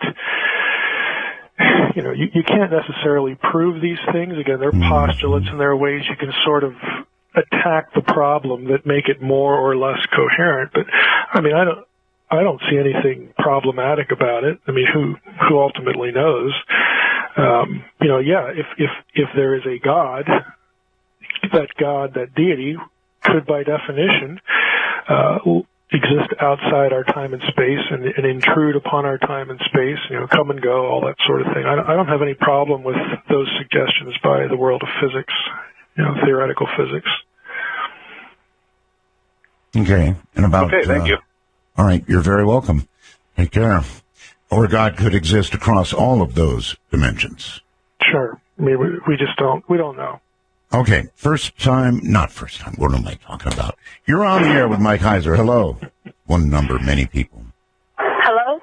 Hi. Hi. My question... Hello? Yeah, go ahead, hon. Yeah, go ahead. Okay, I'm sorry. My question is this, and kudos, Roswell's, and hello, Mike. This stuff that's going on in the Middle East, does that make the Christianity, Muslim fighting a moot point? That the Bible really doesn't matter much other than a directional? And my other... In addition to that, do you think that... Okay, hold on for the answer to that question. I'm not sure I got it straight. Mike? Yeah, I'm not quite sure what the caller's asking either. Right, okay. Again, please, what are you asking about the Middle East? Well, with the Muslims and all their fighting, and they're saying that they have to beat the Christians and this, does it really... I mean, where does that fall into theology and the God image and the whole ball of wax? Is that a moot point? Is it useless? I mean, is it just something they're taking to extreme for no reason? I'm not sure I'm getting it still. Well, I'll take a stab at it. Go ahead. Again, I'm not quite sure either. If the question is all this stuff in the Middle East now about Bible prophecy, I'm one that would say no. I don't really see a real one-to-one connection there. If it's something bigger than that, there's fighting and there's wars, and I mean, Jesus did talk about that this is going to go on and on and on. Well, then there's that connection, but I'm not quite sure what she's asking beyond that. Yeah, it's more or less in that ball right there, what you had just said, the answer. My other thing was to do with creation. Do you think that with our higher intellect that is basically, not to be rude, but you could take a redneck and try to explain something to them, and they're not getting it. Whereas you could take a scholar, and it's the most simplest thing to them. Do you think that our intellect allows us to see these other dimensions and things that other people wouldn't comprehend? Yeah, I don't see how someone's grasp of this or that piece of content, in other words, their intelligence, I don't see any correlation of that being some sort of gateway to, seeing other dimensions. So I guess that's the best way I can answer that. Okay, very good. You are on the air with Mike Heiser. Now you're on the air, I think. Hello. Hey, this is Tunzi. Hi there. I had a question about the UFOs. Well, 1/3 of the angels fell with Satan. Could the UFOs be manifestations of the angels? Because they're not leaving sonic booms, they're not leaving vapor trails or anything.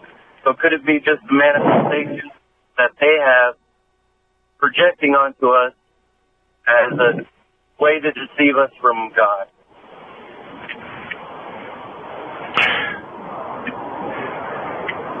You know what I mean? Yeah. I was just waiting to see if you were done. Oh yeah. Oh well, this will open up a can of worms here. First, I don't actually believe that there's any passage in the Bible that says 1/3 of the angels fell with Satan.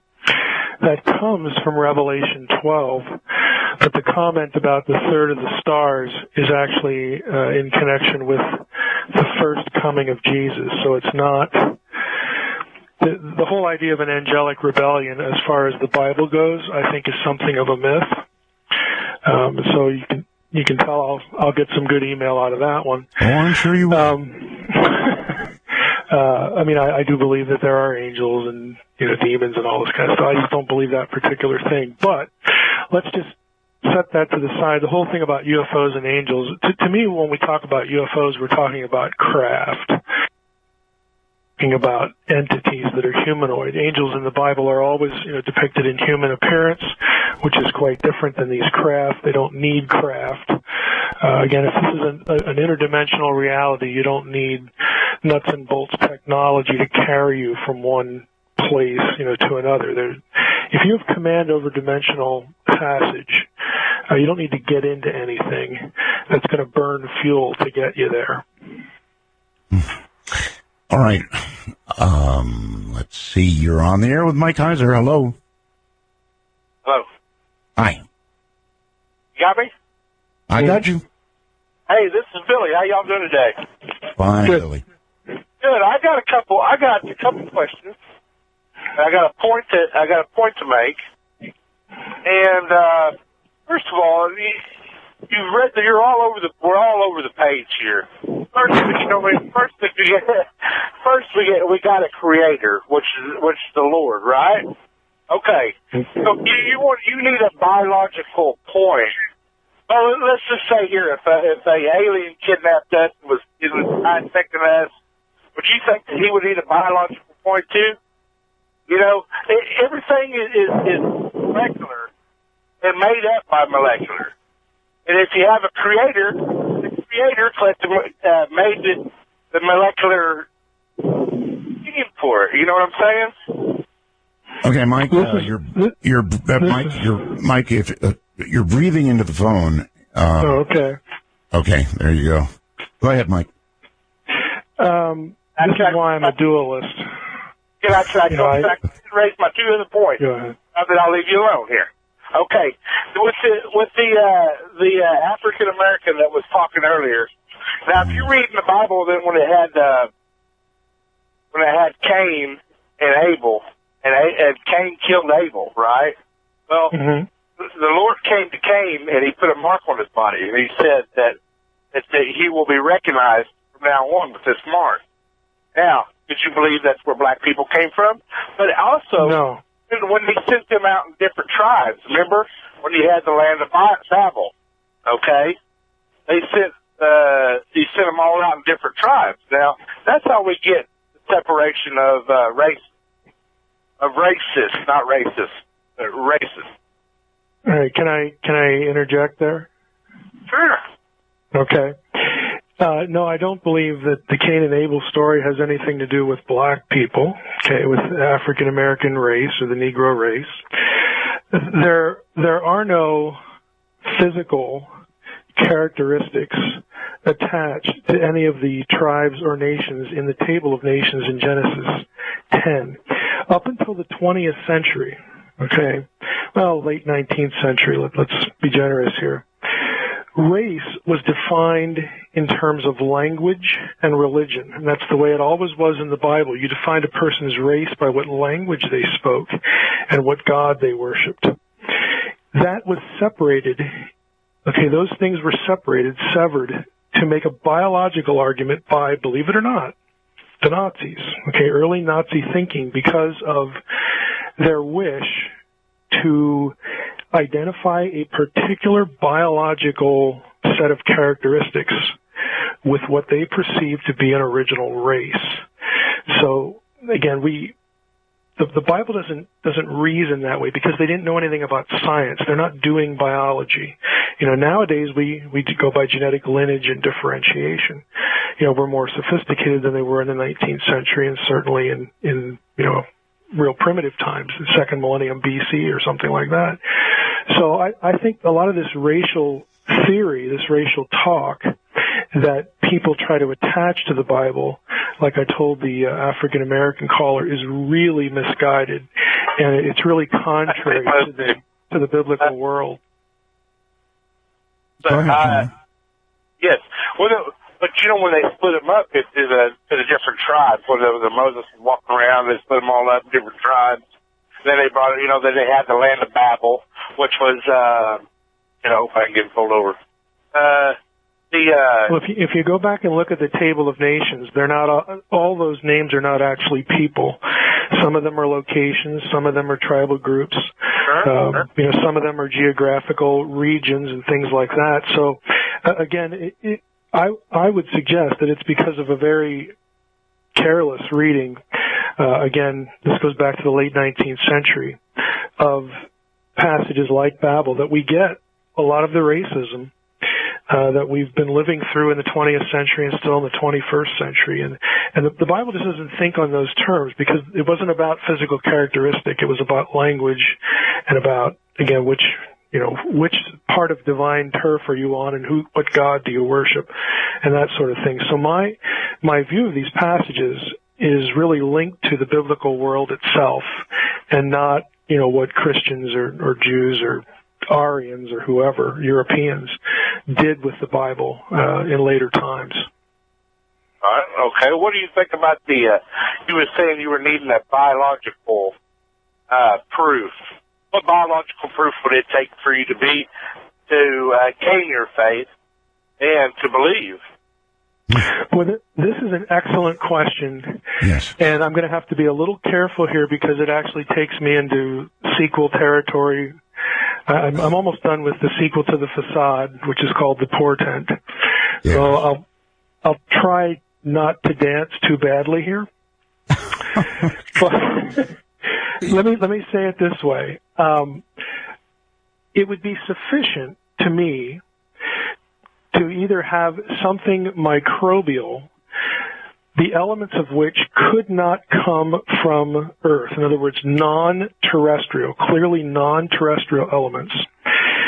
Something that's microbial or bigger that had to go by the same set of criteria. Again, non-terrestrial stuff. Now, the problem is, if you know what synthetic biology is, and if your listeners are interested in this or want to find out about it, look at the book called Regenesis. It's by the guy who teaches genetics at Harvard.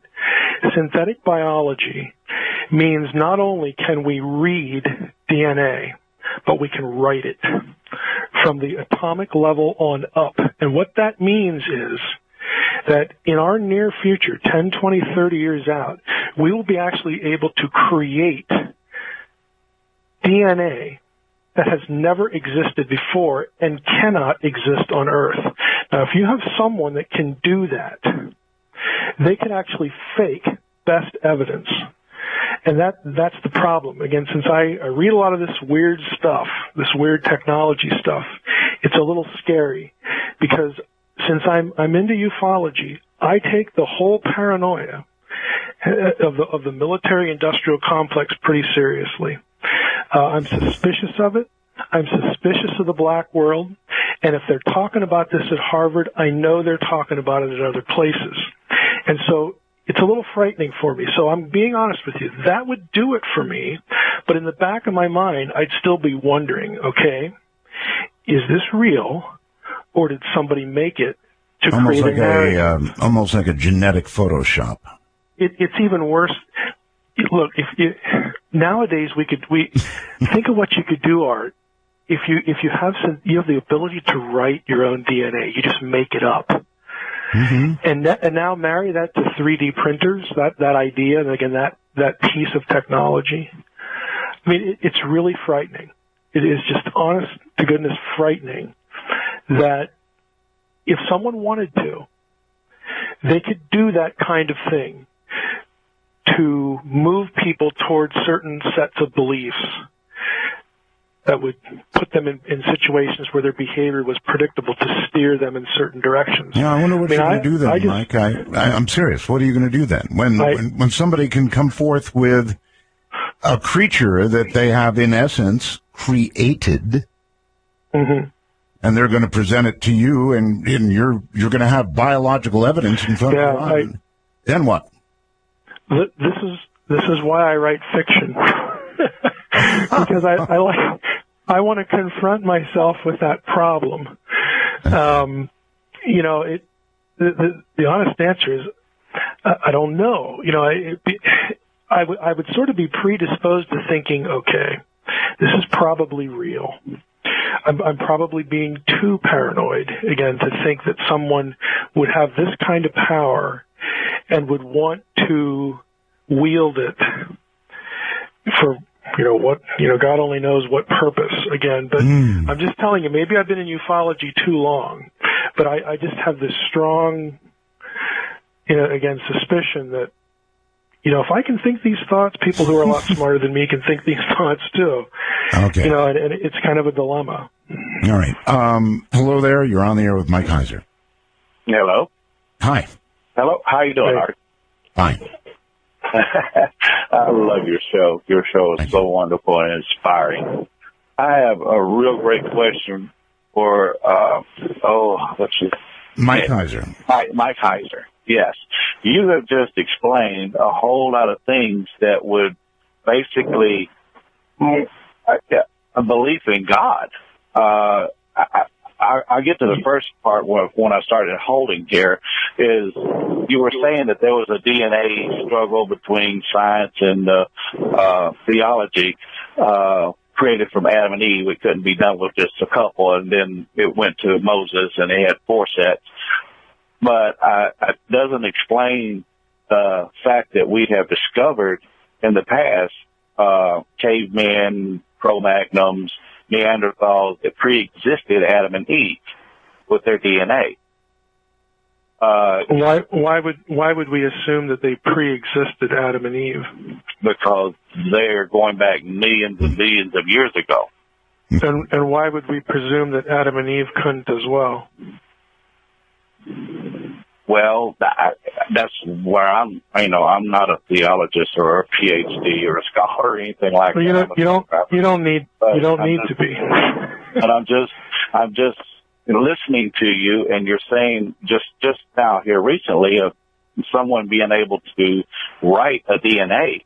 I keep listening to this show, and I look up in the stars and all the vast universe and all the stars and billions upon trillions.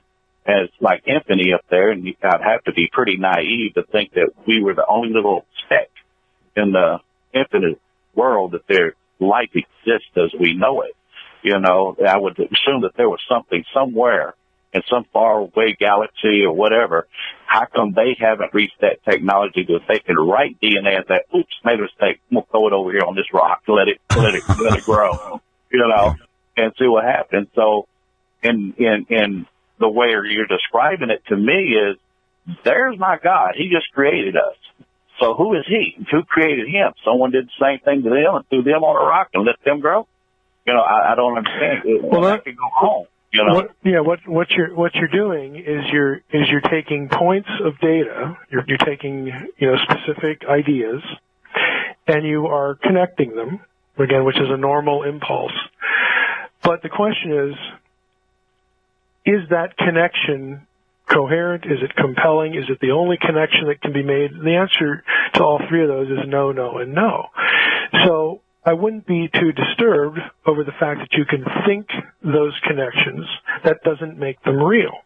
I certainly would not say that because we can do something now that somebody did before back in Adam and Eve. I have no basis to make that sort of statement, and nobody else does either. Okay, all we're describing is, to be really, really blunt about it, and I think, based on other guests that Art has had now and in the past, we're going to get ourselves in a whole lot of trouble because we seem to be hurtling toward this, fulfilling this impulse, which isn't a good one. That is to be as gods. And, that's what frightens me. It's not the idea that we can do this and now I'm going to project that back into the remote past and that must be why we're here. Again, my concern is really the here and now, that we are at this point where we're entertaining some of these thoughts. And again, I am not predisposed to thinking that people in power who have these technologies are only thinking about wonderful ways to use them. Mike, does it scare you to hear what people embrace and believe these days? Boy, that's probably your most loaded question of the night. Yeah. I mean, it does. And part of the reason it does is not necessarily the conclusion. I mean, that, this person's a theist, this person's not, this person's a Christian, this person's not. What really frightens me, and the way you ask that question, is that people often believe things, and the path that they take to get there makes absolutely no sense at all. In other words, they don't check for evidence. They don't test, they don't probe this connection to that connection, they just move to the next connection.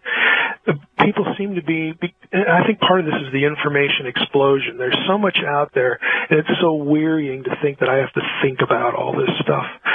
So there's this propensity to sort of just take a narrative and I like it and I'm going to go with it and that's where I'm at. So it's this unexamined, unprobed sets of ideas that just sort of get jumbled together and people come out somewhere on the other end. Because if that's the way you're thinking, you can be led to believe almost that. That's the scariest thing you've said all night, Art. Man, it's really scary. It really is, because there's no filter, and you marry that to the real suspicion of authority, that this generation, that's growing up with the internet has. It's not all their fault. It's not all the internet's fault. Authority began to go out the window with Richard Nixon. That's true. That's true. And we are living, unfortunately, we're living on the very bad capital of a lack of leadership, a lack of ethics, a lack of trustworthiness, and you marry that to access to lots of information, and I don't really care to have you help me sift it. I'm going to do it myself, and it's just a free-for-all. It really is. I remember when I was 13 or 14, Mike, you could go to the TV and one day the news would come on and a guy from the FBI would come to the podium and he would tell you this or that. And it was like gold. I mean, everybody just flat believed it. If the FBI said it, hey, baby, it was true. Today, the exact opposite is true. If some sort of government official, by the way, the government did close by government, if some government official comes to the mic and says something, people almost automatically disbelieve it. Yep. Yeah. To use a biblical phrase, we are reaping what we have sown. Apparently. You're on the air with Mike Heiser. Hello. Hi, Art. Hi. I have a question for Dr. Heiser. Mm-hmm. This is Josh in Utah. Have you ever considered the possibility that some UFOs might be from ancient civilizations, considering the things that were built back then? Yes, Mike thinks about that all the time. He thinks, right? I would say not on the basis of things that are built. A lot of people really don't. Again, I know it's boring. Okay, I'll admit that, but a lot of people don't really spend the time to read the high-level dense, detailed stuff, by specialists like in ancient engineering and technology that, are put out in what we call in academia the fugitive literature that only people in the guild are going to read. But I do read a lot of that stuff, and I don't think we need aliens to explain the pyramids and Baalbek and all these sorts of things. But having said that, I thought you were going to go to time travel with the question. And again, no, I mean, time travel might be possible, but, there's other theories out there. Yeah, I mean, let's say that science, physicists at some point were able to, really nail this down. It was possible, not only possible, but, we know it can be done. And then the question comes, well, did somebody else figure this out and do it? I mean, that's, again, it's a different kind of question, but I actually think that's worth more time thinking about than stuff like the Ancient Alien View puts out. I mean, to me, that there's more of a rational basis for that, assuming we ever get that point of knowledge that it's real. The only thing that bothers me about you, Mike, is that you seem to have one standard of proof for anything alien, whether contemporary or ancient, and another standard of proof for anything that is biblical or involves creation or the creator. Oh, I don't think so. I think you can actually. I think I'm actually pretty simple. I proceed from some really simple. Well, you dance well, Mike. You dance well. No, I'm trying to be honest. I'm trying to let your listeners understand the way I think. I'm trying to be honest too.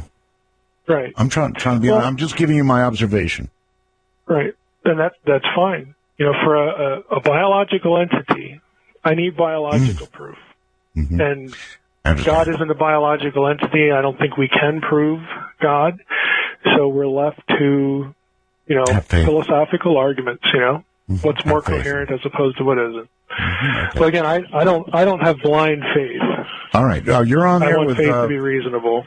With the man who doesn't have blind faith. Hello. Hello, gentlemen. Yes. Well, we segued off in the DNA, and I wish I'm going to be a little bit vague because I don't remember the professor that wrote this book, but he wrote a book for college on chemical evolution. And as I understood him, he said for a while that was like the given textbook used to explain chemical evolution across the country. And then one of his students challenged him or brought up the question as to where does information come from? Where does the information that's in the DNA actually evolve from? Mm-hmm. And I guess I'd be interested just in your thoughts on that, Art, your thoughts on that. And that I think he was saying, for life to exist, it takes DNA. For initial life to exist, it takes DNA to as a blueprint to build life. And so prior to life, what would be the precursor to DNA that would even, I guess, where would the DNA come from? And again, as complex and as sophisticated as it appears to be, I mean, this is a blueprint tied up in, a microscopic piece of biology. And this challenged this professor's belief that evolution, life could exist without a creator. But when the student got him thinking about that, it got him rethinking as to, evolution and origins. And I do apologize, I don't recall this professor's name. It's been about a year since I looked at his material. Mm-hmm. Well, that's a design argument, and in fairness to the people who don't accept intelligent design, they would more or less say, well, we know all about that particular argument, and that before you have DNA, you have to have elements, and they have to come together to form DNA as we know it. But they will attribute that to, again, even though it looks designed, they'll attribute it to a process that does not have a creator behind it. And that's sort of illustrative of where the argument's at. First of all, do we have design? We're looking at this and we think it's design because, holy cow, it's incredibly complex. Is this design or is it random? And at that point, it becomes a philosophical argument. Which one makes more sense? That's what I mean by these philosophical arguments. Which one is just makes more sense? Which one's more coherent? And you'll find people on both sides of that, which is why we have a debate over intelligent design. That's right. Okay, you're on the air with Mike Heiser. Hello. Hi, Mike. I've really enjoyed the conversation. I guess I come from a very different kind of thinking. I'm from continental philosophy schools, like Jacques Derrida and some of the deconstructionist thinkers. So I guess I'm approaching all of your notions a little differently. But I guess I have a little problem with the point you made where you said you're disturbed by the fact that people's path to belief makes no sense at all. It seems to me that by its very definition is that. So, you know, if you have faith in something, that's a path to belief that makes no sense. You are taking a leap. I would agree. I would agree if the path is full of unreasonable conclusions and arguments. Well, let me make an argument about time then. From some of the thinkers that I read, the notion of time itself requires a kind of relational thinking, where the present moment is a relation of past to future.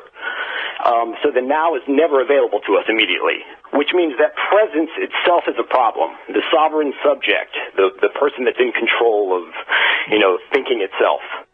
If you're a dualist thinker, you're holding on to the idea that there is a sovereign subject that is present in the now, and I would argue that that's a kind of irrational thinking. Well, I would say that the fact that we cannot come to grips or cannot explain that now is one thing, as far as that being the taking that inability and drawing a conclusion from it like you've just drawn. I don't know that that's necessarily coherence. It seems like an argument from our inability. But, I mean, someone who, and I'm not saying I take this position, this whole God outside of time thing, which has some significant problems, which you're probably already aware of.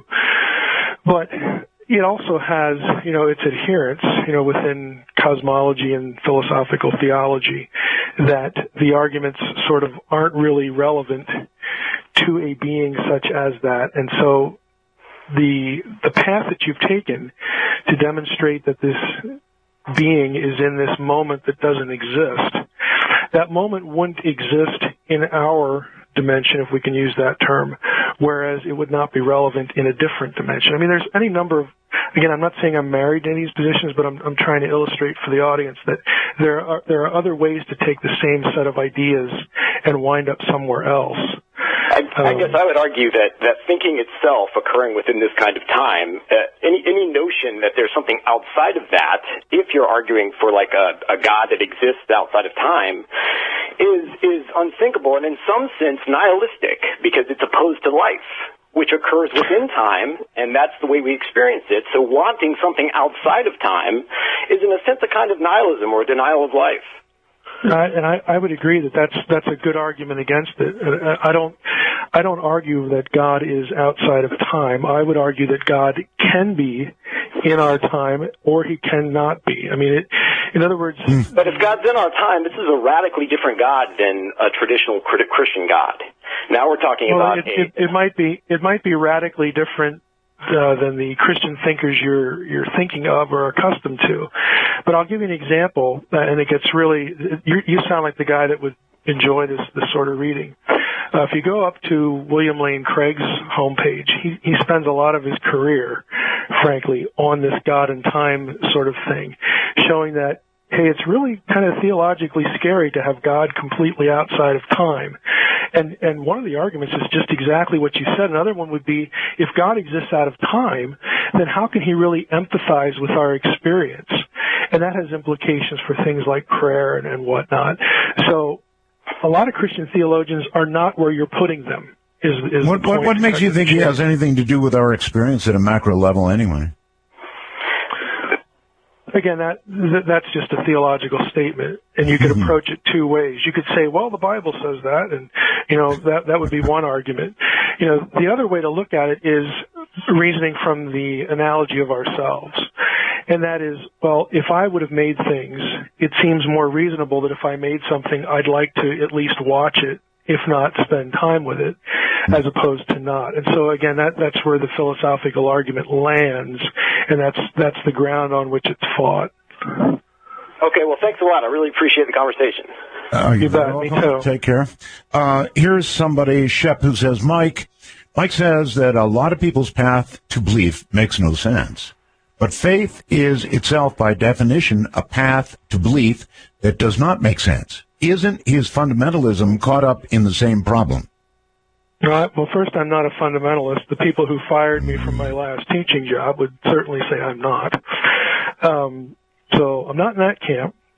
And I think that's the same question that the previous caller just asked. That's right. That's right. I mean, basically, yeah, it's true. I'm going to go out on a limb and say it's true that not all beliefs are equally coherent. Not all paths to a certain conclusion are equally coherent. I don't think that's really going out too far on a limb. Okay, I can believe that pink bunny rabbits, invaded the earth millions of years ago. Okay, I believe it. Does that make it coherent? No, it doesn't. They're not all the same. Okay. You're on the air with Mike Heiser. Hello. Yes. Is this Art Bell? It is. Hello, Art Bell. Roswell's to you, sir. I'd like to thank you for your services and all the entertainment you gave us over the years. Thank you, sir. Okay, Mr. Michael, Dr. Michael, excuse me. I've got a question. In the Bible, it says that man was created in the image of us. Speaking of God, I guess when he says us, what does he mean by that? I mean, when he says, is there more than one God, or what does that? What does it mean when he says a man was created in the image of us? Mm-hmm. Well, I'll answer you quickly, but just so that you know, if you go to my website, drmsh.com, go to the quick links and click on the quick link page to click on the word Elohim, and you'll get this answer written out, so you don't have to try to remember it. Let us create humankind in our image. Again, these plurals are well known. They are what's called grammatically the plural of exhortation. If I walk into a room and I say, hey, let's go get pizza, I am a single speaker speaking to a group. This is exactly the same thing that's happening in Genesis. God is speaking to who? Well, I would say the heavenly host, the angels, whatever, the inhabitants of the spiritual world, whatever. Says, hey, I have a great idea. Let's make humankind in our image. Now, that plural implies that the image, whatever that is, and I have my own view of that, which you can read about, is shared between God and these other beings, the heavenly host, angels, whatever, Elohim, whatever, and humans. There's something shared there. And I think the image is not a quality like sentience or thought or prayer or whatever. I think it's a status. I think it has to do with representation, ruling representation. We are God as though he were here. We are his representatives. It's equally shared. And the angels are God's representatives in whatever domain God gives them, okay? That's the short answer. So I'm a single speaker. I'm speaking to a group. And in the case of Genesis, when the creation actually happens, God created humankind in his image. There's a singular pronoun, and the verb is singular, and the subject is singular. There is only a single creator in Genesis 1, but that creator announces it to a group. And here's where I depart, obviously, from Sitchin, and even in the Mesopotamian text, the Anunnaki, if you actually go and look at the Atrahasis epic, Enuma Elish, the Anunnaki do not create humankind, but they are in the room. They're watching. A single deity does the creation. So there's a relationship there, but not the one that Sitchin is going to argue for or did argue for. All right. You're on the air with Mike Heiser. Hello. Hey, Art Roswell. Thank you. Mike? Yes. My name is Mike, too. I guess two Mikes don't make it right, huh? I would agree. If God created everything, then who or what created God? And I'll take my answer off air. Thanks, Mark. You're very welcome. Well, my answer, since I'm a theist and a dualist, is that there was nothing before, God. So again, that's a philosophical position. I don't believe that in the string theory or universes burping other universes into existence answers this question at all. All it does is set up an infinite regress. well, what about the universe before that one? And what about the one before that one? It doesn't really do anything, so we're back to are we monists or are we dualists? That kind of thing. I once heard somebody say something that I found fascinating, and it was that in the beginning there was God and only God, and that he, in essence, became lonely and so blew himself up, and that was the Big Bang, and we are all, therefore, a part of God. Right. That is randomly tossing that out there. Right. No biological proof for you. No, I know. That's actually Gnosticism, which doesn't mean it's a bad word. And if you hold that position, Art, here's something for you to wrestle with, because I remember you talking about that and you finding some real, there's an emotional impact, that had with you, that you really like that argument. But if you hold that, you have to be a materialist. In other words, you don't really have a consciousness outside of the material world, because if God is everything and everything is God, there is nothing outside the material creation. And I don't know if you want to go there intellectually. I mean, obviously you can, but I've heard a lot of content on your show that would suggest to me that you do think consciousness is different than the material world.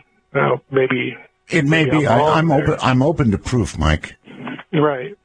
I'm definitely open to proof. That's where it has to be. Hold tight. We're at a break point. Final break. We'll take it right here. You're on the air with Mike. You're on the air with Mike Heiser. Good morning. Good morning, guys. Whatever. Well, it's morning here. Morning. Hey. Yes. I'm going to try to be pretty concise with my question and hope I don't lose my train of thought on the way. I probably don't believe in God the same way you believe in God, and I definitely don't believe in religion the same way you do.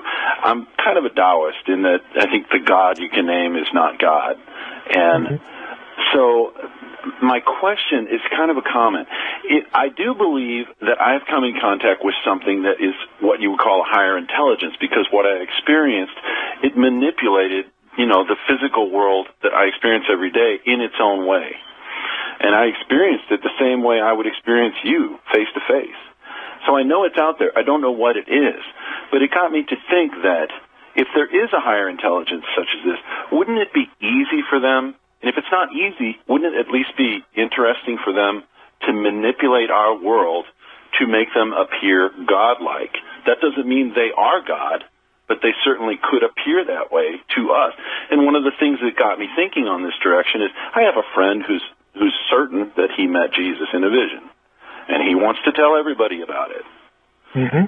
I had what you might call a vision, but I'm not going around saying that Jesus or Krishna or any other God came to me. Something I witnessed. I don't know what it was. Mm-hmm. It opened my eyes up. So how can you trust anything you see? When I listen to you talk, I think the only things certain are death and taxes. Everything else is just a way to go, right? The old bromide. In answer to your first question, could these higher intelligence appear godlike? I would say yes. So that's a fairly straightforward question. I'm wondering, this something that you experienced, this higher intelligence, do you assign personhood to it? Was it a person? Well, I'll tell you, my grandma and I both saw it, and she believed it may have been my grandfather who died before I was born. Mm-hmm. We both experienced something paranormal.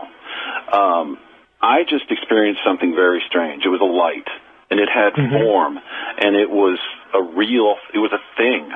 She experienced a light, but it had a different appearance to her.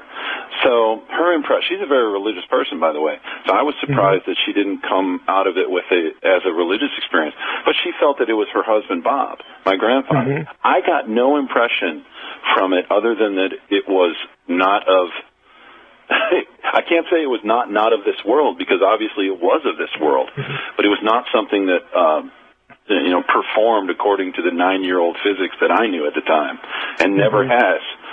So there's something else out there. I know that. I don't know what it is. Even though you didn't get an impression. Right. I hope you don't mind the conversation here. I'm curious. even though you didn't get an impression, does that rule out a person? You know, in other words, personhood for this thing or whatever it was to you. No, not at all. Okay. In person, in what form? I got the impression that it was intelligent. Absolutely. Did I get the impression that it was human or that it spoke to me in any way? No. Right. I just got it would be like, maybe a lower form, if we're a lower form of life, it'd be like pulling a fish out of water and saying, hey, fish, and that fish would be like, what are you? You know, it's another form of life. I would say that. And it was bright white. It was the whitest light I have ever seen, but it was pure white. So you would think it had all the hallmarks of a religious experience, but I did not get, if anything, it made me less religious and more open-minded to the fact that we are not the end-all, be-all. Right. The reason I ask, and the way I'm thinking about personhood, I should have been clear. I'm talking about things like intelligence, which of course suggests decision-making ability. In other words, it made a decision to appear to you or something like that. And I would say, even though I can't process, that experience because I didn't have it, my own, worldview here, again, these are just thoughts that I'm thinking as I'm listening to you. The fact that this may have had, these personal abilities, that's probably a better way to say it, of course doesn't rule out that there's a higher form that we would call God. And I would agree that this form, whatever it is, could appear godlike. In other words, all these thoughts that could be extracted from this, I would find not threatening, again, to a theistic worldview. And since I accept a theistic worldview and I'm not a materialist, I could look at you and say, hey, I really think you did have this experience. I don't think it was something, flickering in your brain that wasn't working right or whatever, that you actually, could indeed have this. But again, if you and I were, we're friends having a friendly debate, over a cup of coffee or something, I would say, hey, maybe you ought to fit this into a theistic worldview. Well, that's the way I would process it. But to me, it is a mystical experience because I didn't get any religious. I didn't pull anything religious out of it at the time. It still had that effect on my perception of my world as I see it. And I can tell you what I saw that defied physics, but I don't expect you to believe it because you were not there. You can't experience it the way I did. And so when I speak to my friend who had a seriously religious experience, and it has made him a very religious person, I believe him up to a point, but I can never experience what he experienced. All I know is what I learned is that I cannot say anything for certain. Well, I think you probably could say one thing for certain, that you're not a materialist. I mean, it seems to me that this experience yanked you out of that category. You're right about that, absolutely. And I think, again, if we were, pals at the coffee house, I would say that's an excellent place to start. And Art, this is a really good segue for your earlier question about UFO stuff. Yes. People are not wasting their time to think, again, I'm referring to what I call serious ufology here. I love going to UFO conferences, and I have colleagues in academia that ask me, "What in the world are you doing? What are do they love you, Mike?" If they're patient enough to hear me out, yes. But I mean, I tell them, look, the people that listen to shows like this, like Dark Matter, and of course, Coast to Coast and other shows. I mean, and go to these UFO conferences and are into this. I have found, my experience is that they are the most predisposed to having really good, big picture question discussions, which ultimately, fall into the religious category. Who are we? Why are we here? Is there a God? All this kind of stuff. And I've found a lot more predilection to really getting into, discussions of some depth in that area, more so than church. I mean, that's just me. I like going to those things for that reason. People really like to talk about this sort of stuff. Oh, they do. Very quickly, Rick is asking, what are your thoughts on the camp of thinkers that claim there is no free will? We have very little time here.